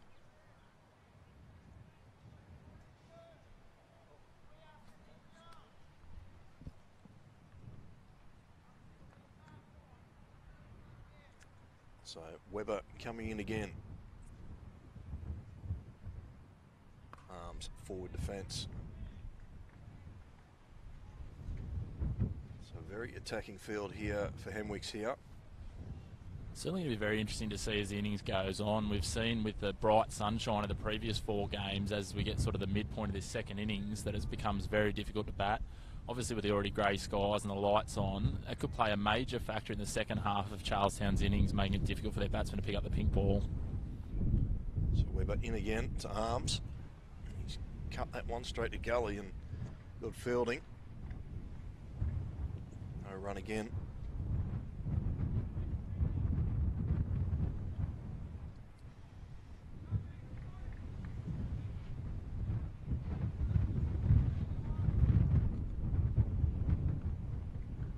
Said earlier through this telecast, it is very windy here at number 1 Sports Ground. Webber in again. Arms pushing for a single. He's not going to get it. Well backed up there on that far side. Mark Dryers, the captain. That's the end of the first over. So a very good start for Hemwicks. They've come out fighting here. Why wouldn't you? Got out of trouble. 113 on the board. One stage there, they looked like they were going to be lucky to get 80.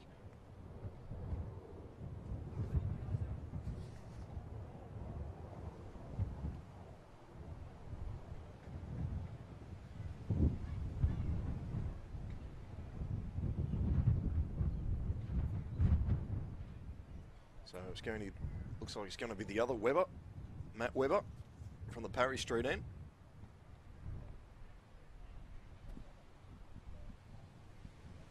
Certainly be interesting to see how Mark Dryers uses his bowlers here. Last game they used 8 different bowlers and they had 4 bowlers all contribute with 2 wickets, so plenty of threats in the bowling lineup, including Dryers himself.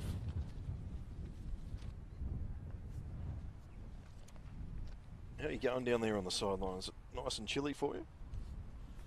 Certainly a few degrees cooler than the other games have been, but not too bad yet. As this sun sets behind the grandstand, we could have a bit of a chill set in as we creep down into the low 20s.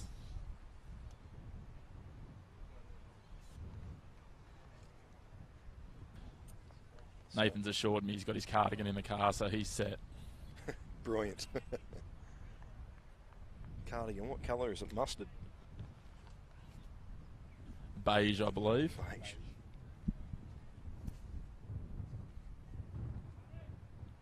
So Matt Webber on screen. Comes in for his first delivery. Crawford just taps that one down, no run. So the Hemwicks innings, they finished with 113, 6 out. Balcombe top score was 64. Dryers is the first man out for 3. Stoddart out for 0. Webber in again. No run there. Straight to mid-off. And Sam Webber, he was out for 11. And Ray, he went for 4. And then Matt Webber out for 1, and they were in big trouble. And a good partnership between Balcombe and Dwyer.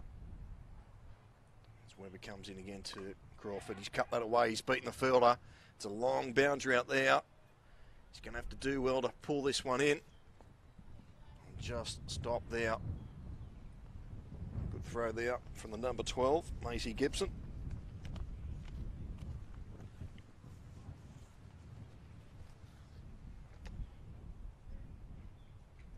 As I was saying, Dwyer 27 not out. Alchemy was dismissed for 64. Kane Anderson went out there with the pads, the gloves, the helmet, didn't face a ball.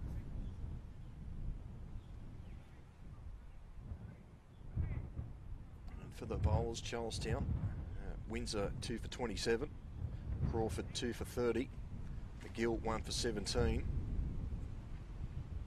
Pusagola 1 for 15, and Chillingworth none for 24, all bowling 4 overs. So Arms again, forward defence, no run.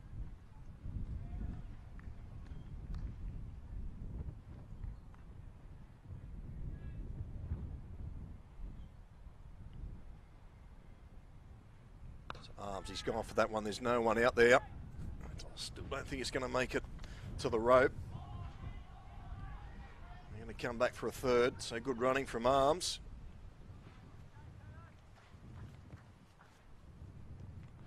Very deep boundary out that side. They'll pick up a few more.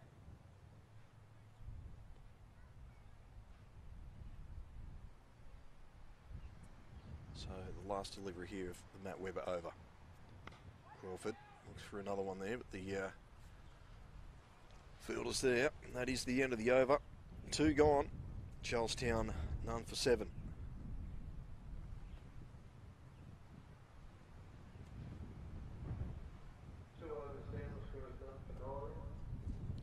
An update from over at Harker Oval. The Kookaburras posted 135 from their 20 overs, a bit of a reaction from their tail to post a competitive score.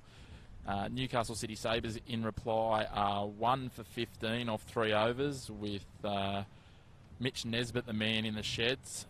He went for a duck off 3 balls. English import keeper Glenn Lavelle's in there with 12 not out off 11 balls.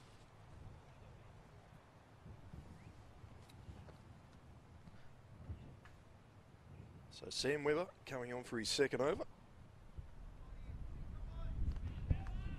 Crawford just doing a bit of gardening work up the other end.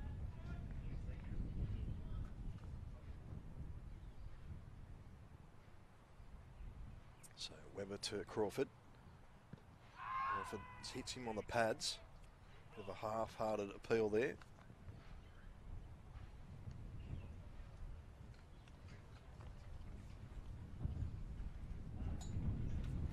Tim Crawford on strike. So the lights are on here at number 1 Sports Ground.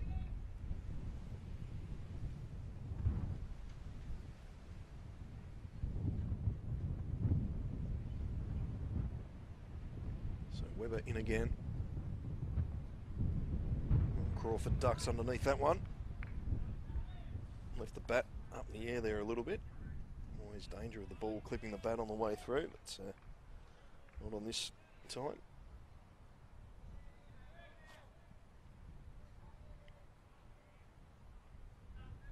So if you just tuned in, Hemwicks, they struggled to their 113. They lucky to get to 113 in the end. There's another one there from Webber, right on the stumps. Crawford just puts it back down to Webber. Hemwicks, yeah, lucky to get to 113. They did well. It was a great fight back.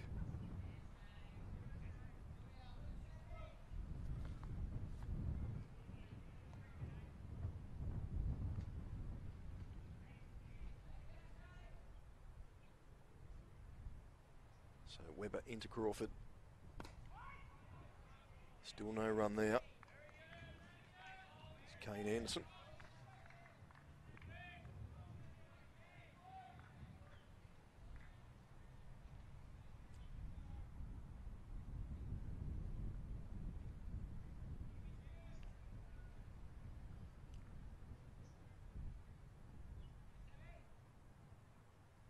So Webber in again to Crawford. That one's ball was not supposed to go there from Crawford. So these batsmen too out the middle for the Magpies. They're just finding things a little bit difficult. Just getting used to the conditions out there.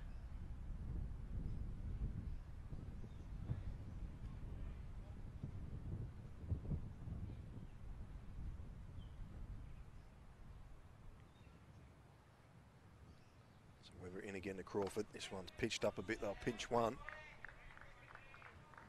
Mark Dries there at mid-off fielding that one. And that's the end of the third over. It's Magpies none for 10. Great start to the bowling from Sam Webber. 2 overs, none for 3, and a drop chance. So if he can have his lead followed by a couple of other bowlers, they're really going to put the pressure on these Charlestown batsmen.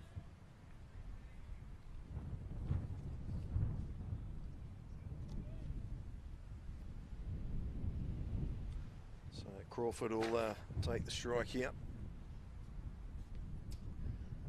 As the keeper comes up to the stumps, it's going to be Mark Dries from the Parry Street end to bowl his first.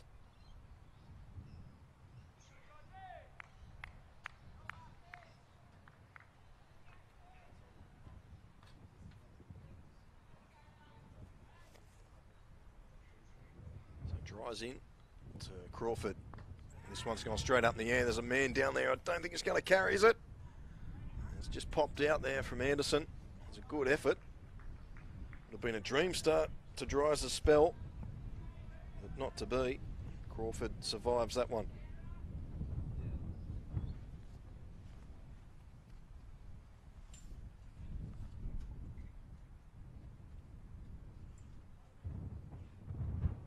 So Anderson will stay out there on the rope. Dries doesn't bring him back in, but they've got 5 fielders on this offside here to arms. Straight to the man there at mid-on.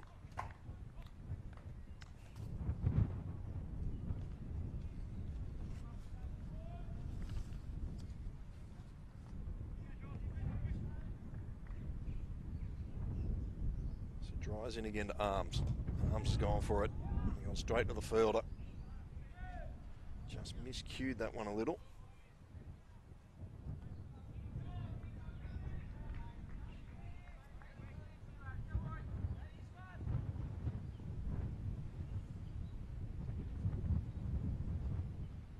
Dries in again to Arms.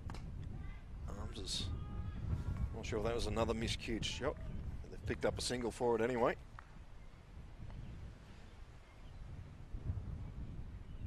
So this is day 5 of the Summer Bash here at number 1 Sports Ground. There is another game happening just down the road at Harker Oval.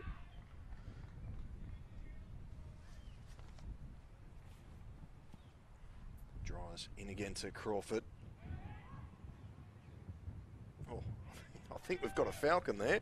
I think that hit Webber in the head. Not sure if we'll get a replay of that, if we'll have time, because Dries is pretty quick. But, Sam Webber going to field that one. I think it's hit him in the head. So anyway, Dries into Crawford again. And again, no run, straight to the fielder. That's the end of the over. A very good over there for Mark Dries.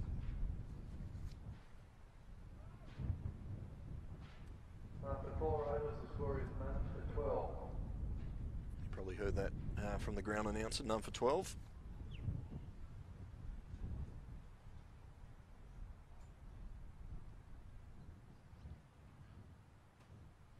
We're going to have another bowling change here. Looks like number 4. So there's been a few jersey swaps, and this is Abe Gibson, as Chris alluded to earlier on.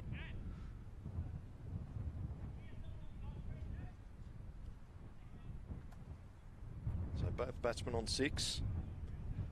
Crawford's faced 13. Arms has faced 11. Abe Gibson, probably the coolest haircut in Newcastle District Cricket. Would you argue with that, boys? I would definitely argue with that.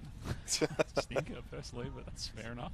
He's only marginally in front of Kane Anderson with his mullet down the other end. He was fielding down the other end of the field just before, so there's some ordinary haircuts in his Pumas lineup. So Arms, he wound up there, couldn't put it away.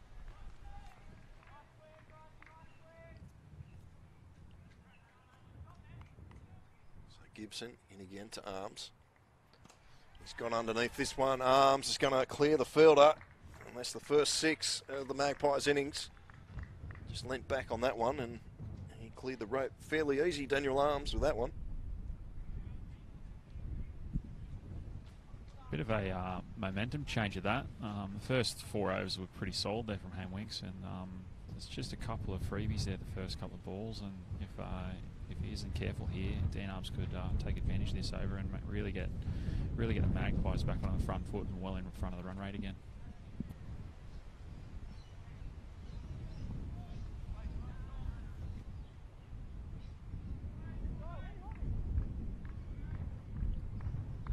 Just moving a few of the fielders around. Dwyer's gone back for the straight hit. Arms just forward defence there.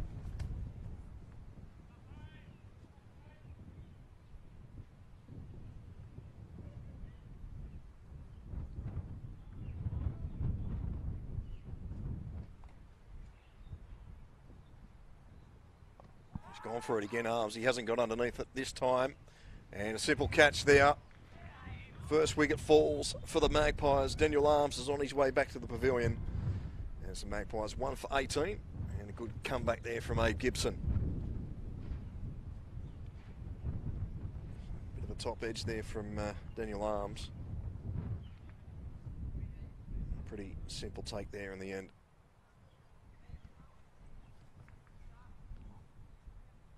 So first wicket down. And Hemwicks, they're right in this one at 1 for 18.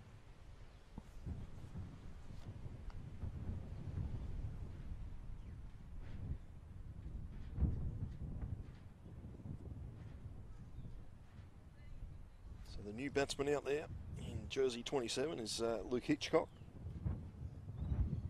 You've got Crawford there on screen.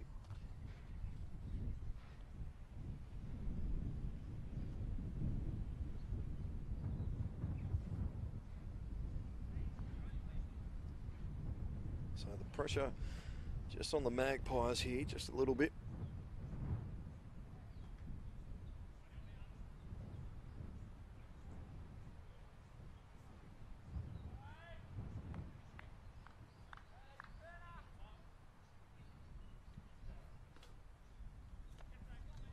So Gibson into Crawford.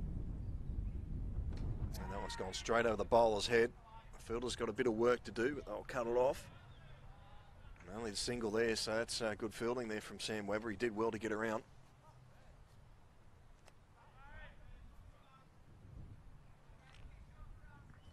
So Hitchcock will line up for his first delivery here.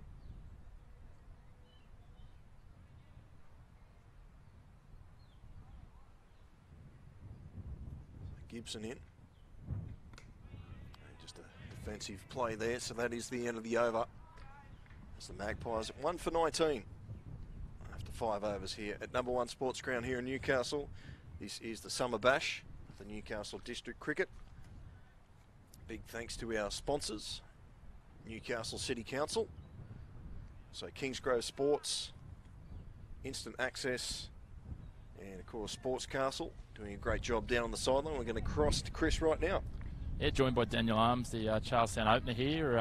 Looked like you made a real concerted effort there to try and target the spinner and just sort of back forward towards the end of the over after you got a couple away. Yeah, we sort of had a chat and Sam was a danger man early. Fairly decent bowler, so yeah, we just tried to target the spinner there and go the square boundary, sort of like that, and yeah, didn't get hold of one. Yeah, you see Tim Crawford there take advantage of that short boundary you talk about. Is there any thought here of trying to get ahead of the run rate a little bit with light fading on a darker night? Yeah, I guess now the field's spread a bit, we can chip them around and get the scoreboard moving a bit more. Yeah, like we chatted, Sam was just a danger man early and wanted to see him through, and hopefully we can pick up the run rate a bit more now. Yeah, lovely. Still only needing sort of that just over a run of ball, so well within the realms of what you've got with the batting lineup to come. Yeah. Hopefully these two can do the job. Hopefully it's not needed, but yeah, Jed and Sash did the job against these boys in the 2-dayer, so hopefully, yeah, we can get it done. Awesome. Thanks for your time. Cheers, mate. Yeah, thanks Daniel Arms and Sports Castle for the interview. Not easy when you've just been dismissed to come and have a chat. So we thank all the players for their time during this competition.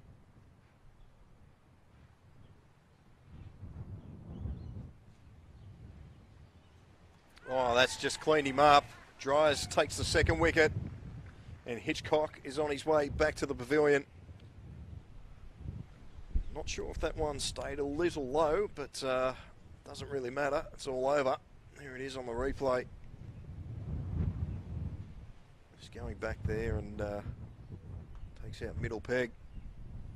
So Magpies lose their second wicket. 2 for 24. And it's game on here at number 1 Sports Ground. So as Hitchcock leaves the field, it's Jed Dixon, the captain, coming out.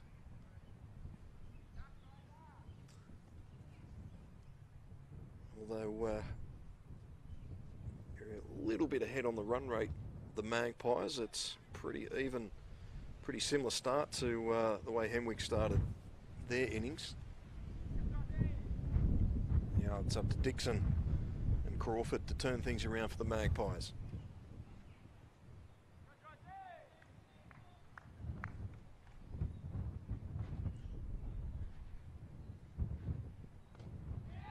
So Dixon will pinch a single here. So a ring around the field, around the batsman. 5 on that offside. They're all in close. There's only the one man deep. Well, they just pushed Anderson deep for the straight hit. Mid off for Crawford as Dryers comes in again. Down leg side, well done by Balcombe. Took the bails off in a flash, but the square leg umpire said no. Crawford's safe. Here it is on the replay. For his troubles, it was a wide call there on Mark Dryers.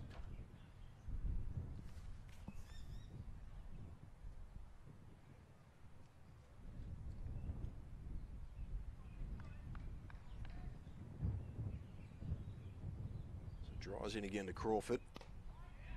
It's going to beat the bowl, so they'll pick up 1. In no hurry to look for the second, so they'll be happy with that.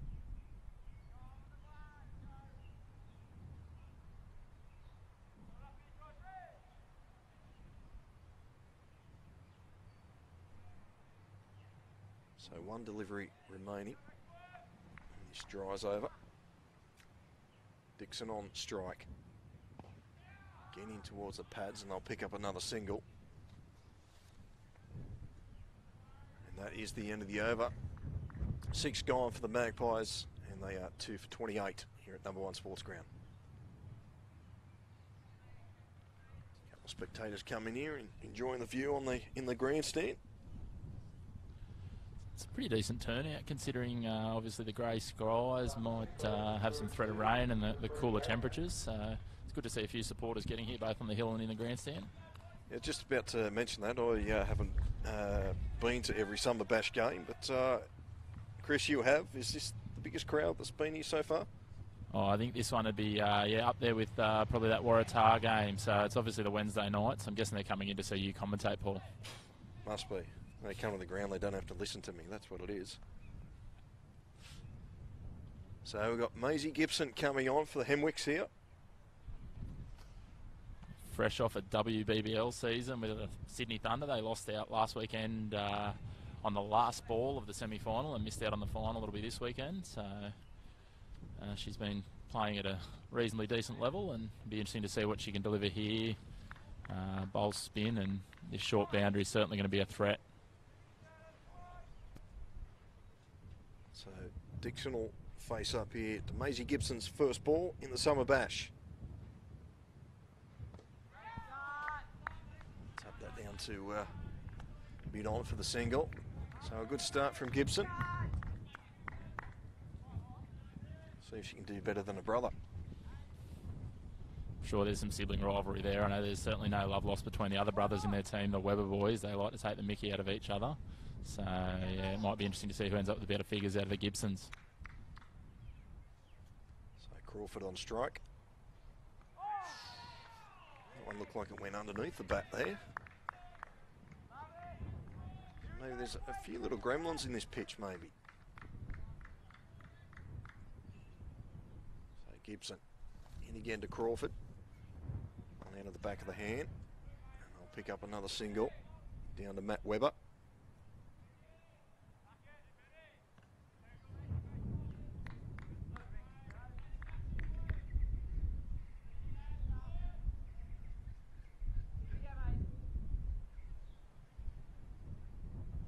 Gibson into Dixon. And she's cleaned him up. Jed Dixon's gone. Maisie Gibson takes the wicket. The third wicket of the Magpies. They're 3 for 30. And Jed Dixon's on his way back to the pavilion. Here it is again. Maisie Gibson bamboozling Dixon and cleans up the pegs.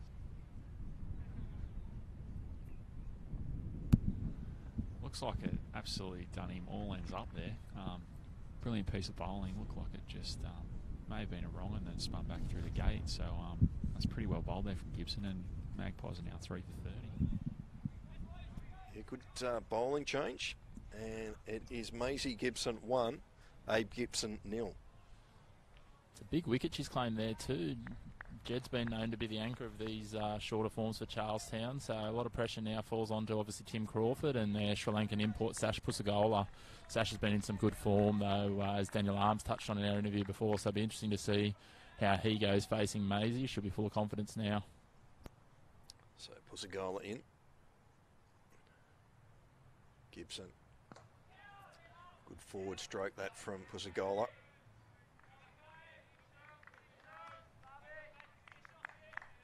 So plenty of talk from the Hemwicks team now.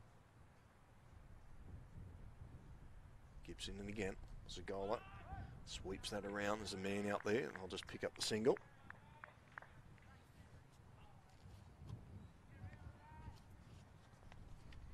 So that is the end of the over. A very good one for the Hemwicks. 3 for 31, the Magpies. Target of 114. Seemed easy at the beginning, but now it's just difficult with those wickets. They just keep falling frequently.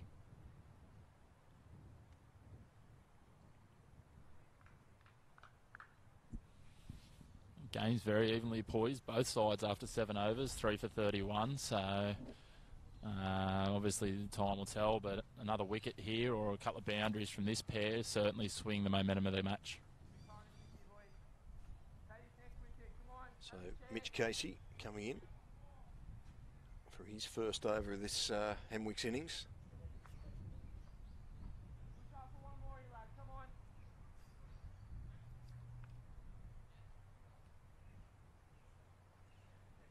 Pusagola, he'll face up here. 1 off 2. Crawford down the other end, 13 off 19 deliveries. Arms was out for 12, followed by Hitchcock for a duck, and Dixon just moments ago, the last over out for 3. As Casey comes in. And, well, I'll pinch another single here. He had a lot of work to do there, Pusagola. In the end, he's fallen over. He had to sidestep a couple, and here it is on the replay. He sort of was slow to get off here. Then all of a sudden, he realised he's going to run into the back of the bowler. He made it in the end. Crawford on strike. It's a full toss. That's beaten everybody. So that'll be a bye. He called no ball wide there. I couldn't quite see what the umpire signal there. Yeah, he's called that one as a wide. Charlestown guys very disappointed. We're hoping for the free hit from the no ball. Casey in again. Pusagola. He's calling for it again. And there's a chance of overthrows. They'll pick up another one here.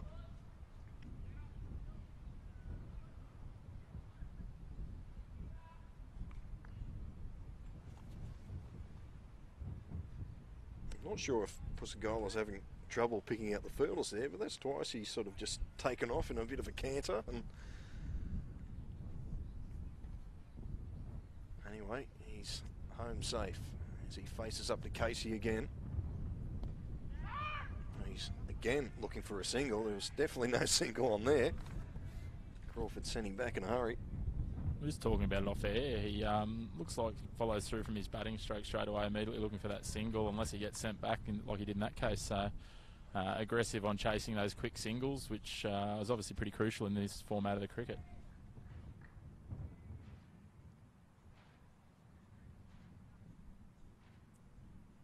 So Casey in again. Segola on strike. It's a full. I'll pitch another one there.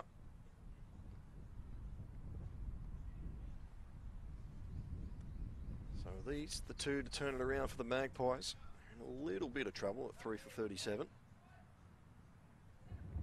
Target of 114. Required run rate just over 6. One's full again. It's going to beat the man there at mid off, but there's a man down there deep. Just another single.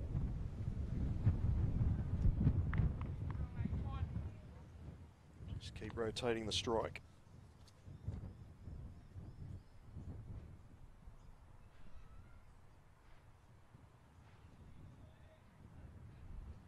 So Casey's final ball of this over.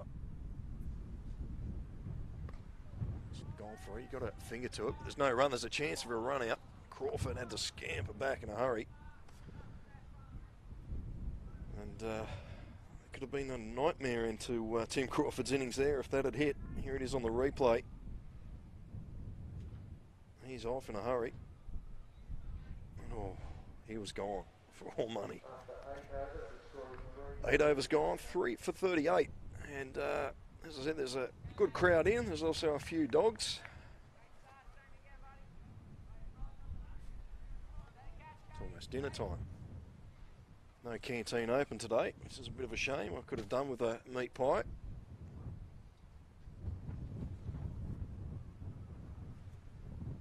So Maisie Gibson's coming back on for a second over.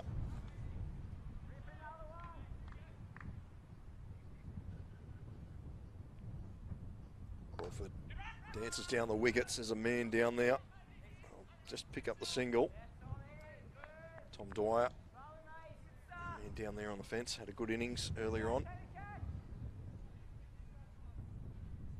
So Dryers will just have a few words here to Gibson. Just changing a few placements in the field.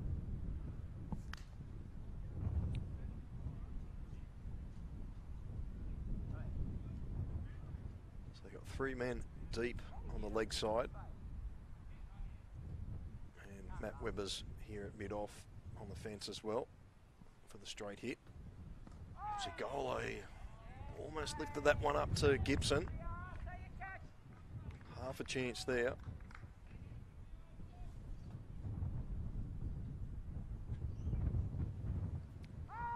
There's another beauty from Gibson. She's proving a handful. We'll have to check the salary cap with this one with Hemwicks. They've pulled out a bolter here with Maisie Gibson.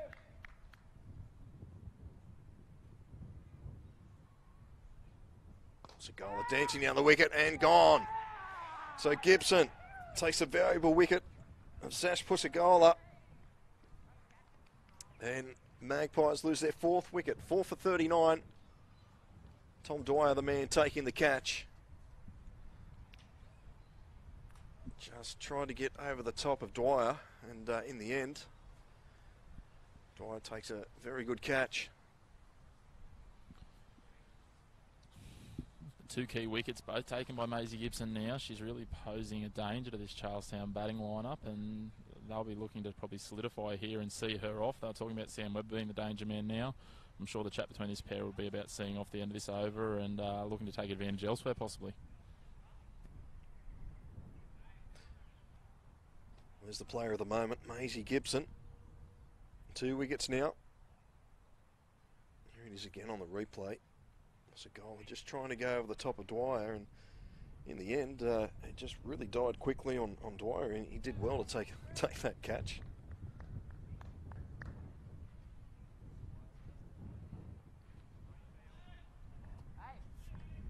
So Bailey McGill comes out. He'll face up to Gibson here.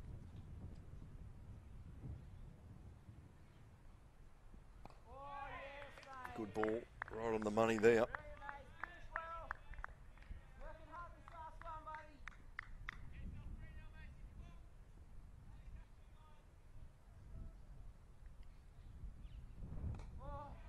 Good stroke that from McGill. Could come back for the second. Stoddart out there. Stops them for just the one. So that is the end of the over. 9 gone. 4 for 40, the Magpies. Maisie Gibson picking up 2 valuable wickets for Hemwicks. Putting her team back in the game.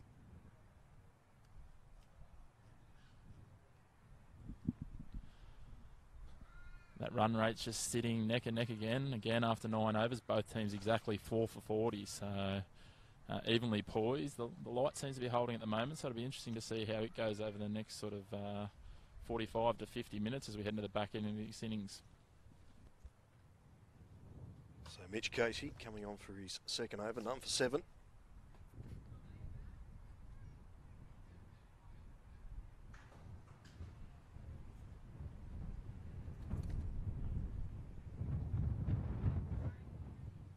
Again, we're just a little bit of a hold up here of just trying to get their fielding placement right. Now McGill will take strike. Casey to McGill. He's gone for it. He's beaten the man there. I'll pick up 1. Crawford's not interested in the 2.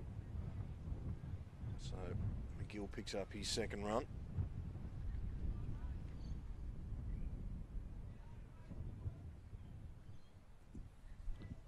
While Mitch Casey walks back to his mark over at Harker Oval, the Sabres in all sorts of trouble. They're 5 for 44 off 11 overs. So that means they need another 92 runs off 9 overs. Casey into Crawford. Pointing on the pads. They'll pick up another run here. Dries goes for the keeper's hand. It's hit the stumps. McGill's home safely.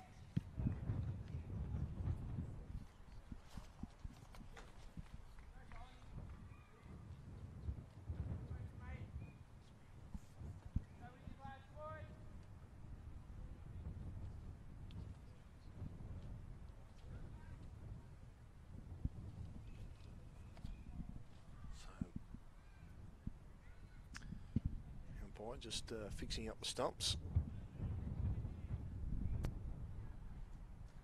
As Casey comes in again, and the square leg umpire was still running back to his position there. As the umpire calls a wide.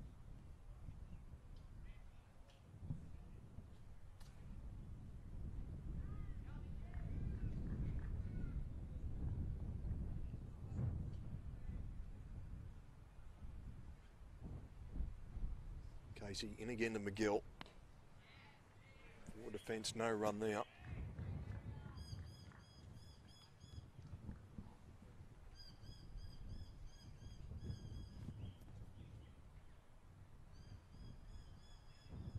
So if you're watching the stream on Bar TV Sports on the Facebook page, let us know where you're watching from.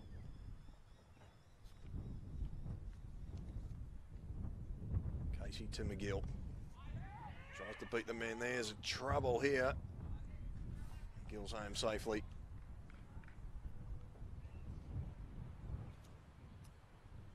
But Mitch Ray there, he sort of second guessed himself here. Here it is on the replay.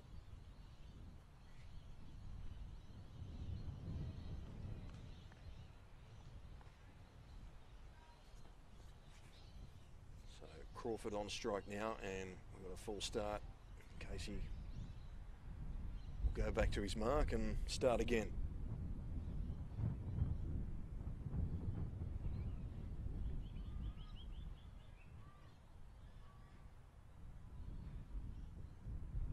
Casey into Crawford. Bad shot that from Crawford. They'll pick up 1. They may come back for the second. No, Crawford's not interested again. McGill was looking for the 2.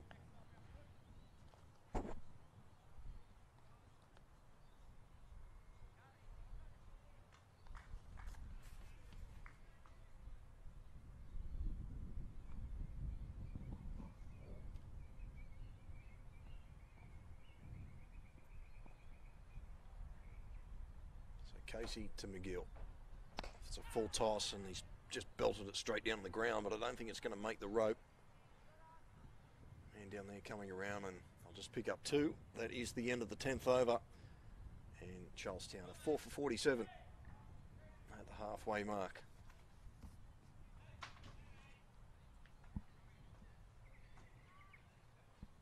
So a big thanks to Newcastle City Council, a major sponsor of this summer bash. So Kingsgrove Sports, for all your bats, balls, gloves, thigh pads, helmets, hats, go to Kingsgrove Sports. So instant access, they've been kind enough to lend us the cherry picker for some of these, some of the coverages here of the summer bash. And also Sports Castle down there on the sideline doing the interviews. As Gibson continues, Crawford cuts this away for another single.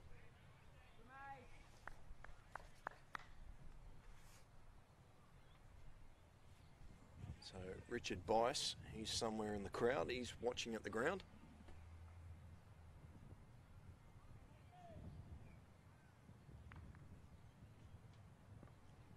So Gibson, figures of 2 for 6 so far.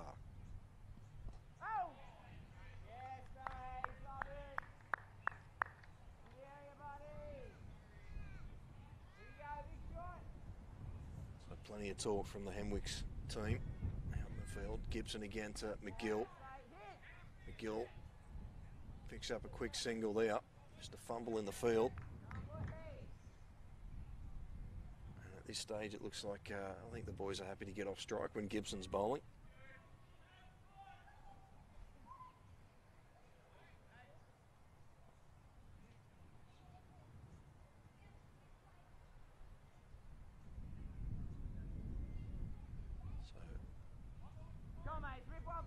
A few more adjustments in the field as Crawford takes strike to Gibson.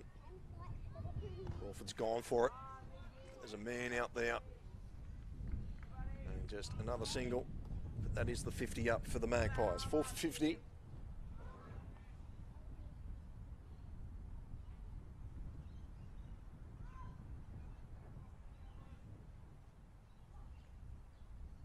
So Gibson to McGill. McGill's gone for this one, and that's just probably the biggest 6 so far, although they are on the short side of the ground at number 1 sports ground, but that was well hit.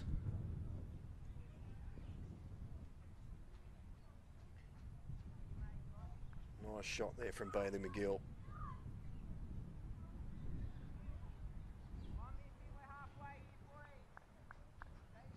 He enjoyed that one, Bailey McGill. Here it is again. A different angle. Lovely shot. So the ball's just returned. The umpire's just going to check it out here because it did land on the paving down there and bashed into the brickwork of the grandstand. Gibson in again to McGill. He's gone for it again, and that one's going to go further. So 2 in a row from McGill.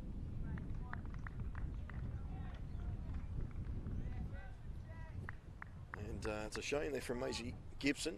She was made great figures up until then. And McGill just swings the momentum back to the Magpies.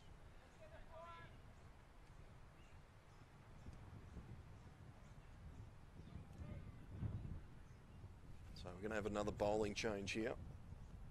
Tom Dwyer's coming on. He's looking to back up what he did with the bat. 27 off 31 with the bat earlier today.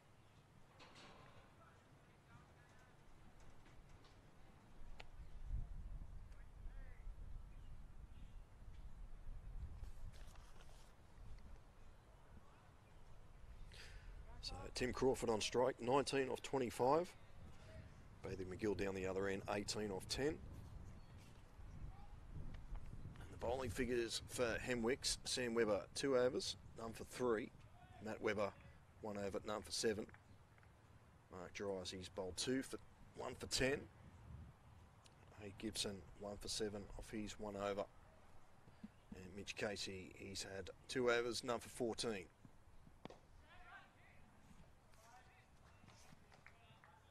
Another single there for Crawford.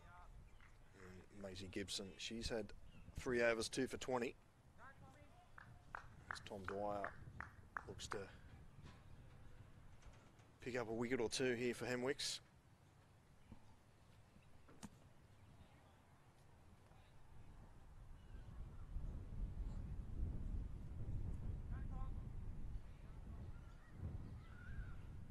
So he's just moved the player behind him back for the straight hit. He's just come around very fine, and Dries is coming on to mid-off. Dwyer into McGill. McGill tries to beat the man there on the square. Sam Webber, no run there. 4 for 63 here, the Magpies. The target's 114. It seems easy enough, but it's been hard going for all the batsmen out there today. So Dwyer in again to McGill. McGill looking to drive, go straight to Dries, no run. And Dries with a sneaky underarm throw there, trying to catch Crawford out, run out.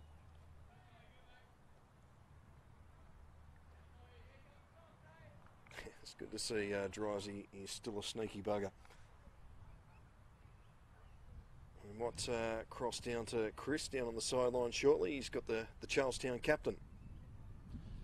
Yeah, joined by Jed Dixon here. Jed sitting in a pretty evenly balanced point at the moment. Yeah, it's always tight one at the start. Hemwicks always play well at the start, so we knew we were going to come out and sort of have to chip away for a while. So I think it's about time Bales wins this game in tight one. He gets the 30 and then sort of caught on the boundary. So yeah, looking forward to a good one from Bales here. Yeah, when we spoke to Dan Arms before, he obviously talked about Sam Webber being a danger man. Bit of a surprise packet in terms of danger was Maisie Gibson. She certainly tied you guys down till Bailey McGill could get hold of her. Yeah, no, she's done well. She's beat me in the hair stakes, got a better hair bun and bowled me all ends up. So no, quality bowler, so good on her. It's good to get talent all from around the place. We're looking to do the same thing in a couple of years as well. Next year, get someone from the Big Bash. So good on him. Yeah, great to see. Obviously a good coup for Hamwicks, and she'll certainly have the bragging rights over her brother Abe. Yeah, exactly. No, she's done well. She'll probably teach him a thing or two about haircuts as well, but yeah, good on her. So we've got about 8 overs to go, needing just over a run of ball. Pretty confident from here with the batting you've got to come. Yeah, what do you reckon, mate? Your two? Mate, I'll be backing in from here, but as you said, young Bailey might be the key man, I think. Yeah, I reckon. Sounds good. Two quality bats at the crease, so this will be the partnership, I reckon. So sounds good. All right, thanks for your time. Cheers, mate. So the last ball of Dwyer's over. Comes in to McGill. McGill goes for a big slash. It's gone out to the leg side. Pick up one. Anderson with a throw. He's going to have to hurry. McGill's back in time. Very well run. And that's the end of the 12th over. 4 for 67, the Magpies. Here it is here on the replay. Just a bit high with the throw, but he can be forgiven for that. 12 overs down, the score is 4 for 67. Looks like over at Harker Oval, Newcastle City Sabres are really starting to battle. They've got 5 overs to come, 2 wickets in hand, and still require 75 runs. So they're going to need to go up 15 and over with no recognised batsman left in the shed. Yeah, it'll be interesting over there. If you think if the lighting here is bad, I know it'll be worse over at Harker Oval. Yeah, I was messaging Aaron Gray from the Newcastle District Cricket just before, and he was saying the light's held okay at the moment, but it's just starting to dip now. So it may be a case that that'll really play into the hands of Toronto, obviously with plenty of runs in their pocket to defend. So Sam Webber, he's coming back on to bowl his 3rd over. As I said, none for 3 off 2 so far. Crawford still out there. Lovely ball first up from Webber, right on the money. Crawford did well to get bat onto that one.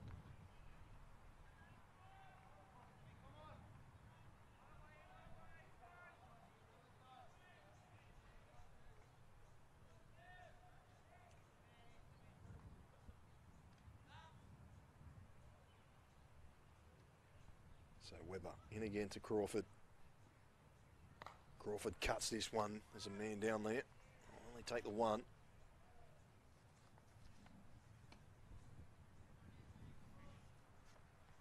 So McGill to face up here to Sam Webber.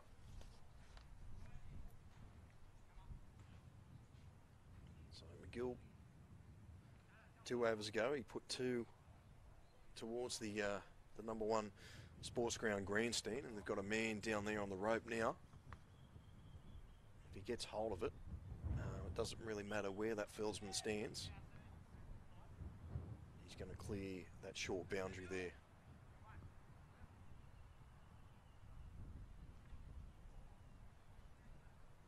So McGill facing up here to Webber.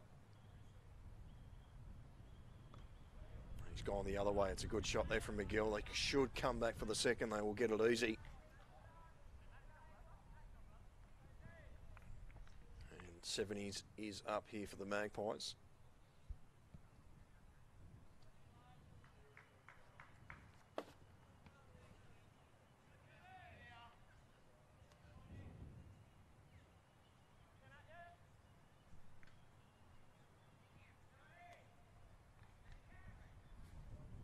So Webber in again to McGill.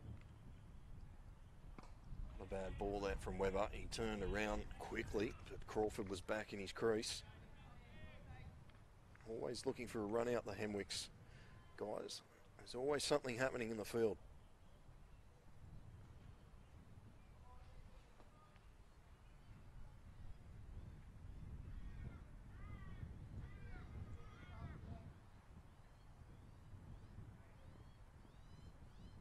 So Webber coming in again to McGill. McGill right out of the middle.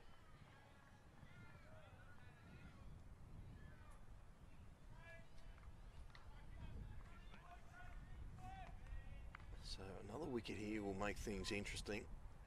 The Magpies just in front again, you would say. 6 wickets to come.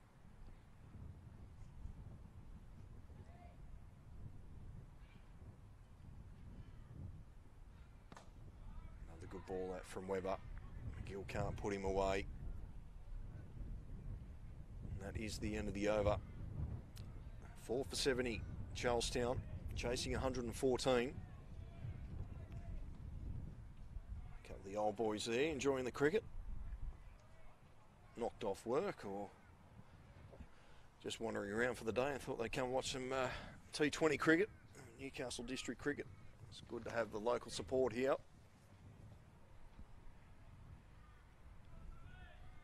Tom Dwyer is going to have another crack.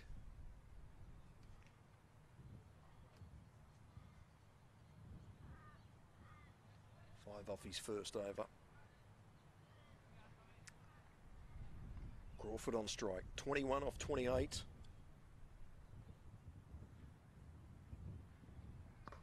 He's gone underneath this. There's a man down there. And he's fumbled it over, so that'll be 6. Matt Webber down there, just popped out of the hands. Just waiting for confirmation from the umpire. He's just ruled 6, here it is. Oh, not sure if he got a fingertip to it in the end. You just feel that was a really big moment in the game. If they were able to take that catch, it really gets them back into play. But with that going for 6, it really gets them, back in front of the rate and pretty confident from here. It's Dwyer again. I'm going to let Matt Webber off there. I reckon they're having trouble picking the ball up. It's very odd conditions here at number 1 sports ground. And he just hasn't picked that one up at all. It's definitely gotten darker down here in the last sort of 10, 20 minutes. Comparing it to the game we played here with Wallsend last Tuesday at the same time, it's definitely much darker than what it was back then. So I feel you're right there. It probably would have been a little bit difficult for him to pick up, and even possibly into one of the light towers as well. So yeah, possibly let him off on that. So just moving the field around again. Anderson's going back down at for the straight hit. No, he's stayed up inside the circle. Dwyer continues to McGill. That's Dries there on screen.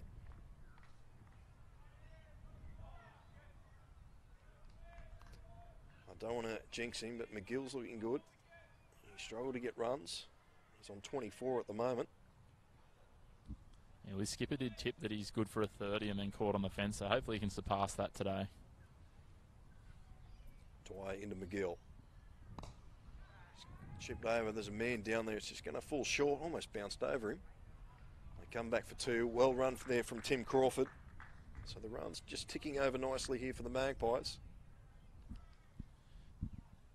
There's not much of much height or of a stride to young Bailey McGill, but geez, he gets between the wickets quickly. Yeah, he sure does.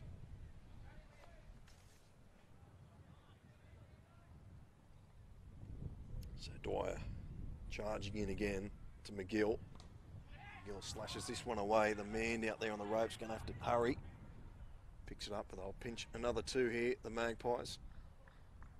Almost overthrows.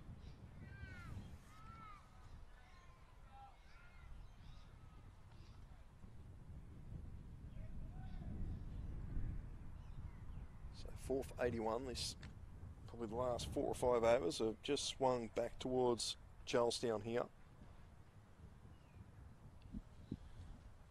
Yeah, these 11 off 4 balls here really turned the game well and truly in favour of the Magpies. And they're now needing 33, obviously with just over 6 overs to go, so it's starting to get down to in the 4s and 5s and over, so it's definitely advantage Charlestown. Nice stroke that from McGill. He's pierced the field. He'll be looking for 2 again. Webber's out there. Good return. But 2 more to the Magpies. That's the end of the over. 4 for 83. We've got a game again here tomorrow. I think it's between the Seagulls and West Rosellas. So entry is free. So if you've got nothing to do, come down to number 1 sports ground and watch some good T20 cricket. What else are you going to do? Watch Netflix? Maybe you'll be watching the stream. There's a couple of boys on the hill enjoying the cricket. Cuts it away. He might come back for 2 here. Bit unfair. The boundary's down the hill. So Anderson's coming in here to the attack.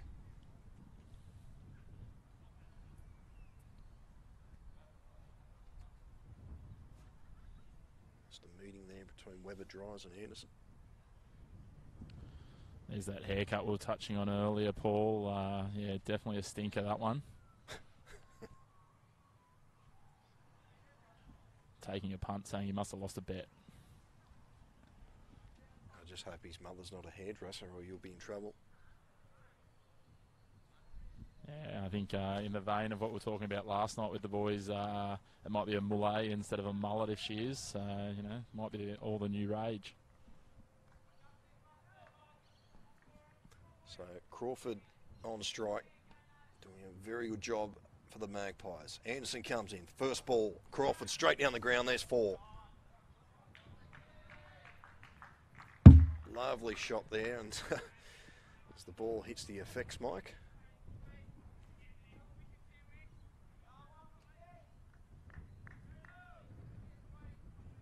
So Crawford moves along to 32.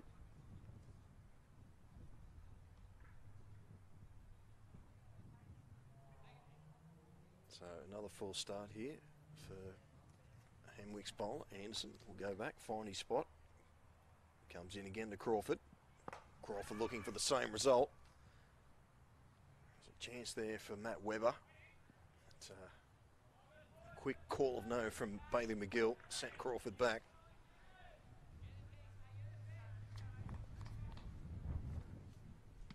Anderson just traps Crawford there on the pads. Sense something's going to happen this over.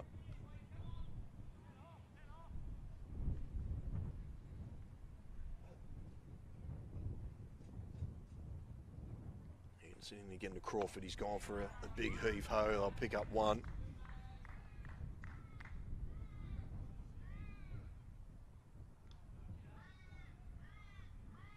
So McGill, he's on 30 from 23. At this stage, you'd say the race is on for top score between Crawford and McGill.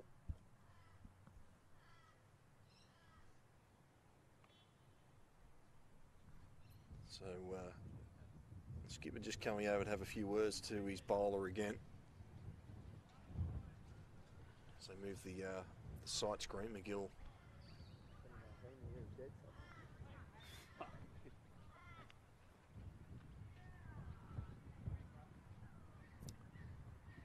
So Tom Tawai there just moving the sight screen, bowling from the other end. He's down the other end, it's fine leg. Clocking up the Ks. Shouldn't say fine leg, he's bowling. That's a straight hit. Getting my ends confused now. It's been a long day. So Anderson into McGill. Inside edge there from McGill. Beats the keeper, but luckily there was no run there. And Balcom, the wicket keeper for the Hemwicks, scored 64 earlier today. Put his side in with a fighting chance. So Anderson again to McGill, and McGill's danced down the wicket. Was very lucky there. And that's the end of the over. 4 for 88 after 15.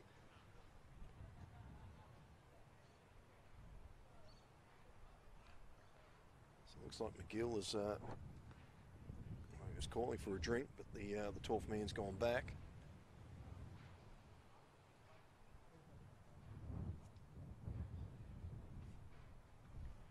Maybe he needs a new set of gloves. Who knows? But Matt Webber is coming back on from the Parry Street end.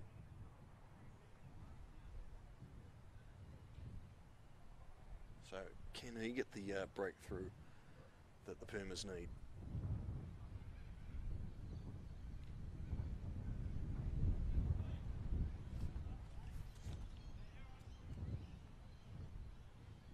Matt Webber, he's bowled the 1 over, none for 7. At this stage, the best figures are from Maisie Gibson, 3 overs, 2 for 20.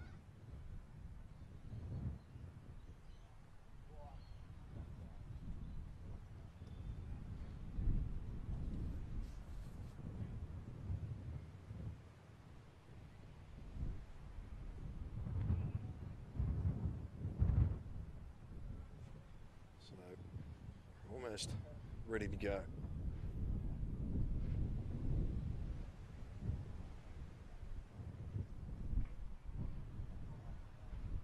So Webber in again to Crawford. He's just cut that fine. He'll pick up 2 here.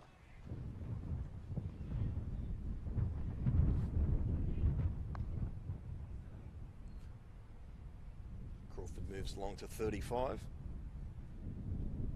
4 for 90, the Magpies.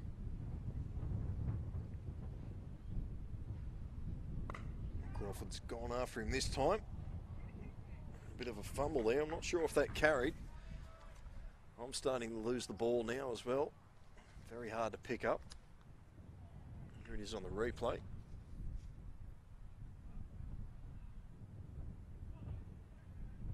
Oh, he's put it down. Everyone's having difficulty trying to pick up the ball here at number 1. Webber comes in again to Crawford, drives, it's through the field. Just a single.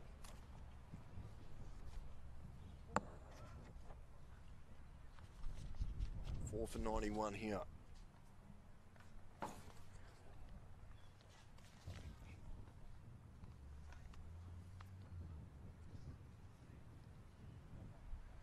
Matt Webber just making a few adjustments to the field.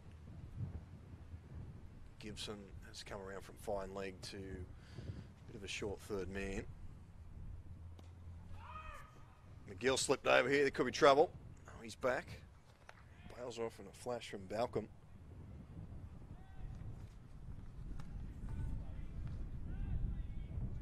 Nice slide.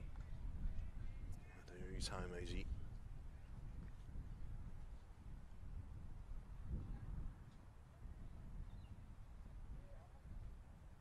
over to McGill. Full defence, no run.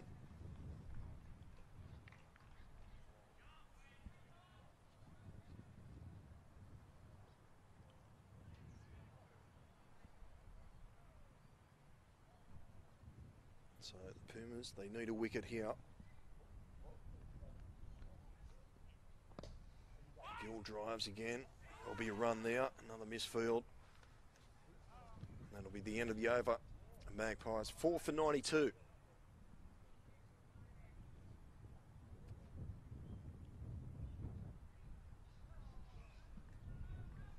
So the Magpies bench there looking pretty happy. 16 overs down, this was 4 for 92. Just an update from over at Harker Oval, and they've wrapped up. Newcastle City Sabres bowled out for 65, so Toronto winners by 70 runs there, a massive margin that'll help their percentage. Certainly will. Looks like it's going to be the skipper to come on from the junction end, Mark Dries.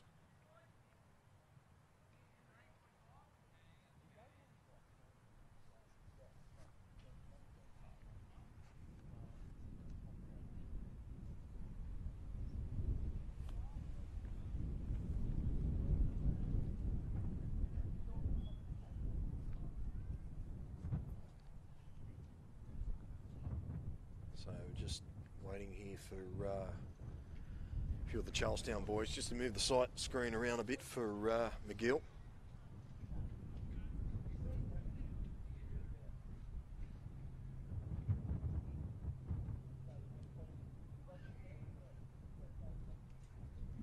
With Toronto having won that game, that takes them to 2-0, so Charlestown will be very keen to pull level with them atop the ladder of this pool with another win, and obviously a loss to Hamwicks starts to put them struggling back from the pace a little bit, so the last few overs here are very crucial heading into next week's games. Certainly will, as Dries comes in. McGill just tried to just guide that one down the third man, but missed everything, and Balcom was there waiting for it.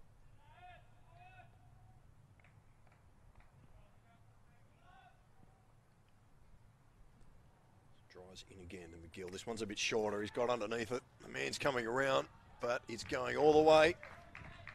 Another 6 to McGill. That one not as far, but still as effective.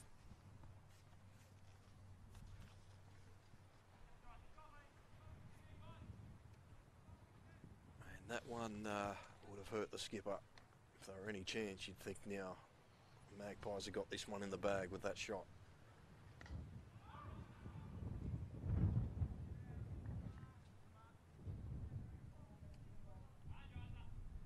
So McGill, he's on to 37 now. He's just past Crawford. He's on 36. Dries in again to McGill. I'll pick up another one there. That's very good running. That's 4 for 99. 15 to get for the Magpies.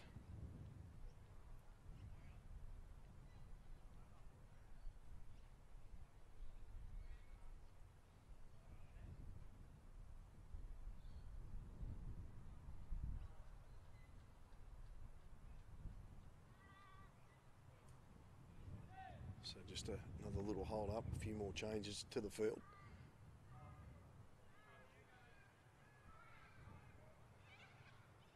Dries in again to Crawford. Crawford cuts this one, but he goes straight to the man there at point. No run.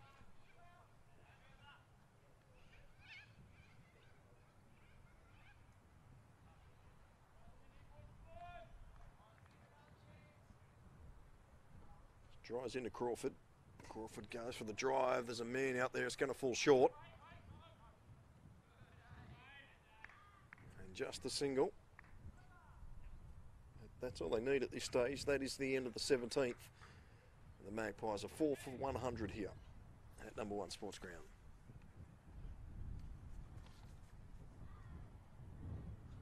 So as I've mentioned throughout the stream, big thanks to the sponsors of this tournament, Summer Bash. We thank the Newcastle City Council, Also, Kingsgrove Sports, Sports Hunter and Instant Access.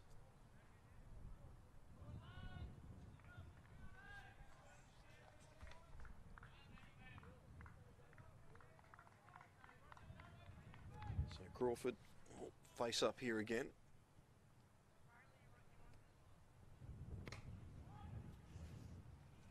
Straight to the man there at mid-on.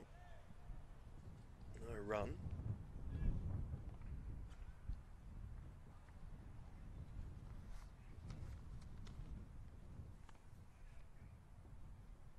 So Webber in again to Crawford. Bales off again in a flash there from Balcom. He's still having no trouble seeing the ball. 64 earlier today.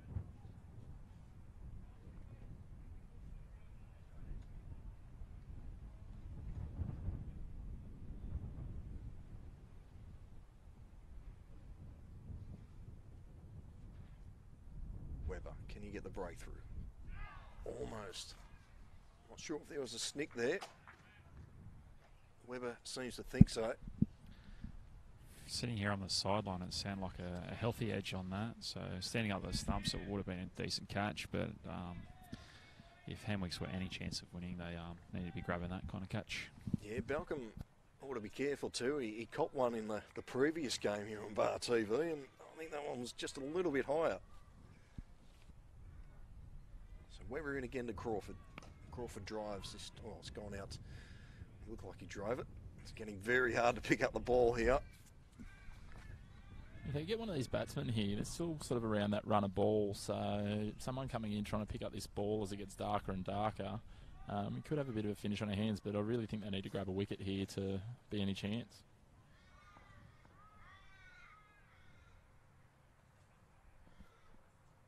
So McGill facing up for the first time this over.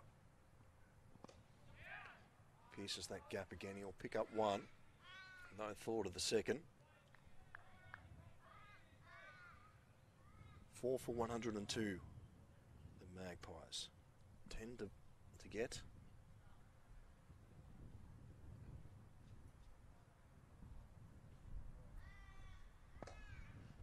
Crawford will pick up another single here. Stoddard out there on that far side. And that's the end of the over. 18 gone. 4 for 103.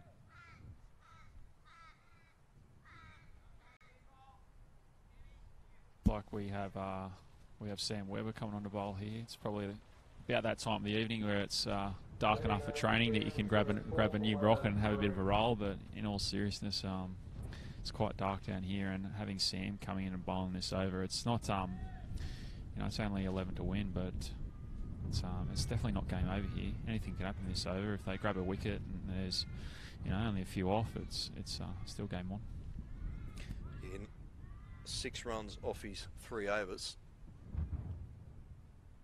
Probably should have picked up a wicket in that first over. You would have faced Sam plenty in the broad daylight, Nathan. Difficult at the best of times. How's it going to be in this sort of light? Yeah, I wouldn't have thought it'd be too comfortable. I always find him really awkward to play, sort of angling back in at you, making you play all the time. So yeah, in this light, wouldn't be overly surprised if you see maybe him knock him over here and take the stumps back, and obviously put Charlestown under the pump.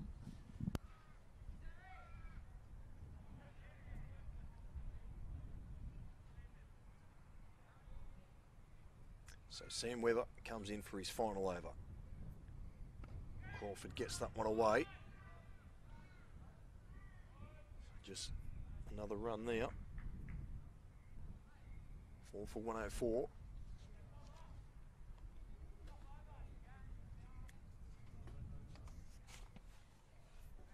So with the left-hander McGill on stroke, looks like it'll be Matt Webber's just moving over to the other side of the field, just plugging the gully gap. You can see there on that wide shot how dark it is here at number 1 Sports Ground. And there's probably a better shot there. So McGill facing up here to Webber. He's going straight up in the air here. The man's coming around to get it. He's going to do well. He's fumbled it. Well, it might be hard for the batsman out there, but it's also difficult.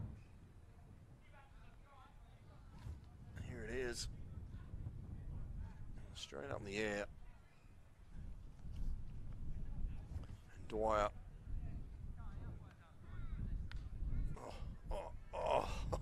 Well, you don't see it the first time, you'll see it the next time. That was the case for Tom Dwyer there. Doesn't matter how you catch him as long as you hang on to him. In the end he did. So McGill departs for a very good knock. 39. And where there's life, there's hope here for Hemwicks. Sam Webber takes his first wicket.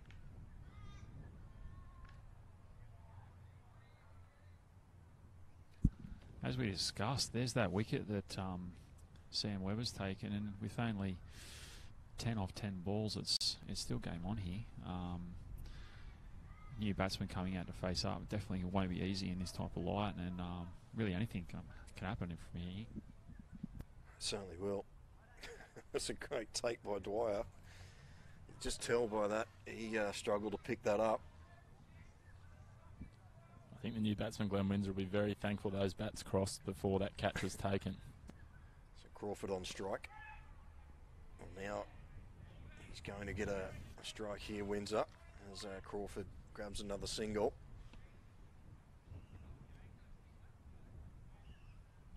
So this is interesting. Webber be straight and full here. Or do you give him the short ball?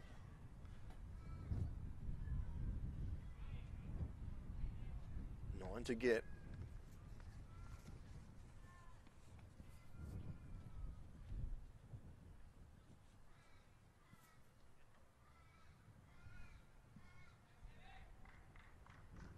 So Webber in to Windsor here. Well, looked like it could have been a slow ball there. Certainly looked like he struggled to pick that up. It'd be very difficult to pick the ball up, let alone a slower ball, I think, here. But could be in for an interesting situation. Charlestown in their first round game against University went to super over. Is there any chance it's back-to-back super overs? We'll have to get the candles out. Webber wins up. He plays it. They'll take one. Backhand throw there. Might just send you on a bit of a jog while they do the toss for the super over, get those cars on the hill to turn their headlights on. That's a good idea. There's plenty of cars on that hill.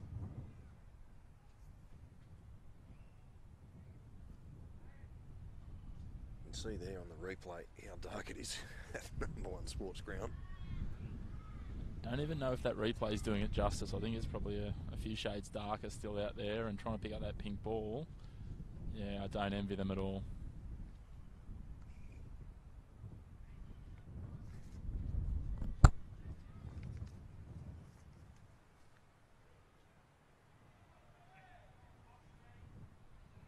So the final ball of Sam Webber's over here. Crawford on strike. He'll take another single, so it's good running. And although he only picked up the one wicket, there was a very good spell, or very good 4 overs from Sam Webber. He was unlucky not to get one in the first over, as I previously mentioned. So that could be the last throw of the dice. 1 over to remaining.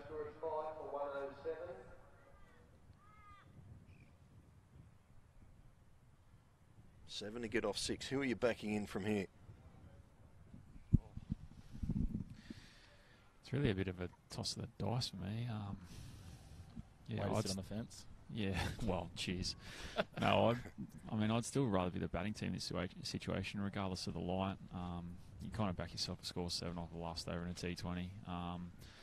But if Crawford isn't able to do something with the first 2 balls and score a few runs, coming down to the last few balls, it's really anyone's game. But I'd definitely much prefer to be the batting team in this situation. I certainly think Charlestown will be happy that the settled batsman's down that striker's end as well. But as Nathan said, if Matt Webber can get a couple of dot balls here to start it, it really turns the pressure around and puts that on the batting team. So Matt Webber into Crawford, dot ball. And just as we talk about getting dark here, I noticed the lights have just gone on the Greenkeeper shed and up here in the City Pavilion. Crawford, well, he's got this away. There'll only be one. Gibson's down there. So 6 to get. All the pressure's on Windsor here.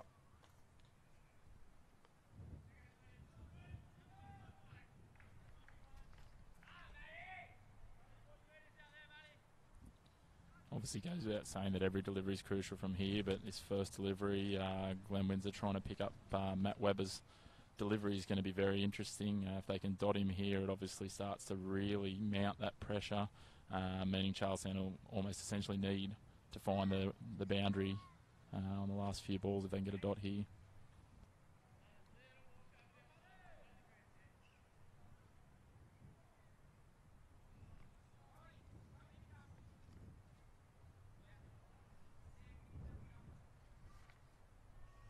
So Webber's happy with his field. Windsor on strike. Another dot ball.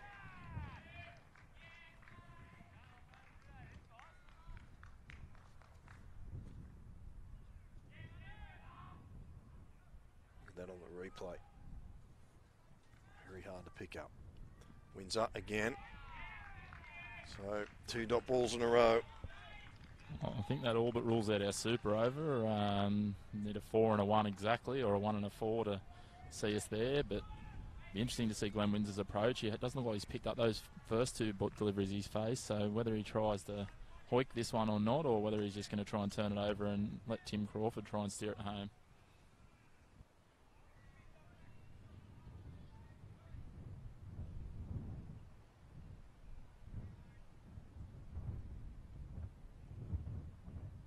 So Webber in again from the Parry Street end. Windsor. Oh, he's got something on it. Gibson's going to have to hurry. It's going to be a race. She's got there the comeback for 2. Coming back for a 3rd. Well run that from Tim Crawford. Brilliant stuff. So they're in with a chance here. 3 to get. Where's your mindset here if you're facing this last ball, Nathan? Are you looking at just trying to find the space, or are you really trying to clear the pickets and get it done? Nah, I'm probably trying to smack along the ground as hard as I can and get 2 at worst, and hope I hit a boundary somewhere. Probably not going to give myself a chance to hit it to a guy on the fence. Leaving it this close, you're probably just going to, just try and hit the boundary along the deck and then take the super over if that's what you can get. Looks like, if I'm not mistaken, there's no fielder really between mid-wicket and the wicket keeper. So large space here if it is straighter. Obviously he's been putting these outside off stump, but if Crawford can do something with us in this space here, it could quite easily be run for 3, I think, if they can find it along the ground even slowly. I've never ramped one in my entire life, but if it's the time to do it, it's probably now. There's definitely space to do it. Let's channel in a Glenn Maxwell.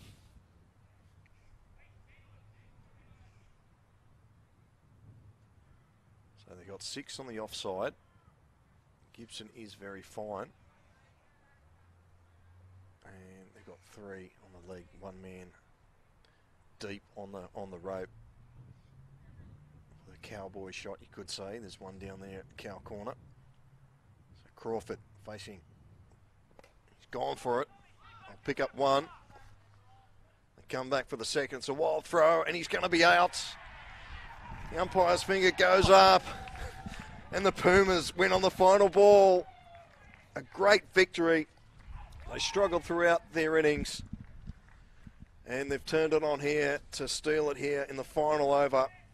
Tough luck for Tim Crawford. He's played brilliantly, but they just come up short. A little surprised he didn't dive there. He didn't look like he was that far out of his ground. He's quite a tall, rangy guy. May have still been short, but I would have thought the dive would have been called for, Nathan.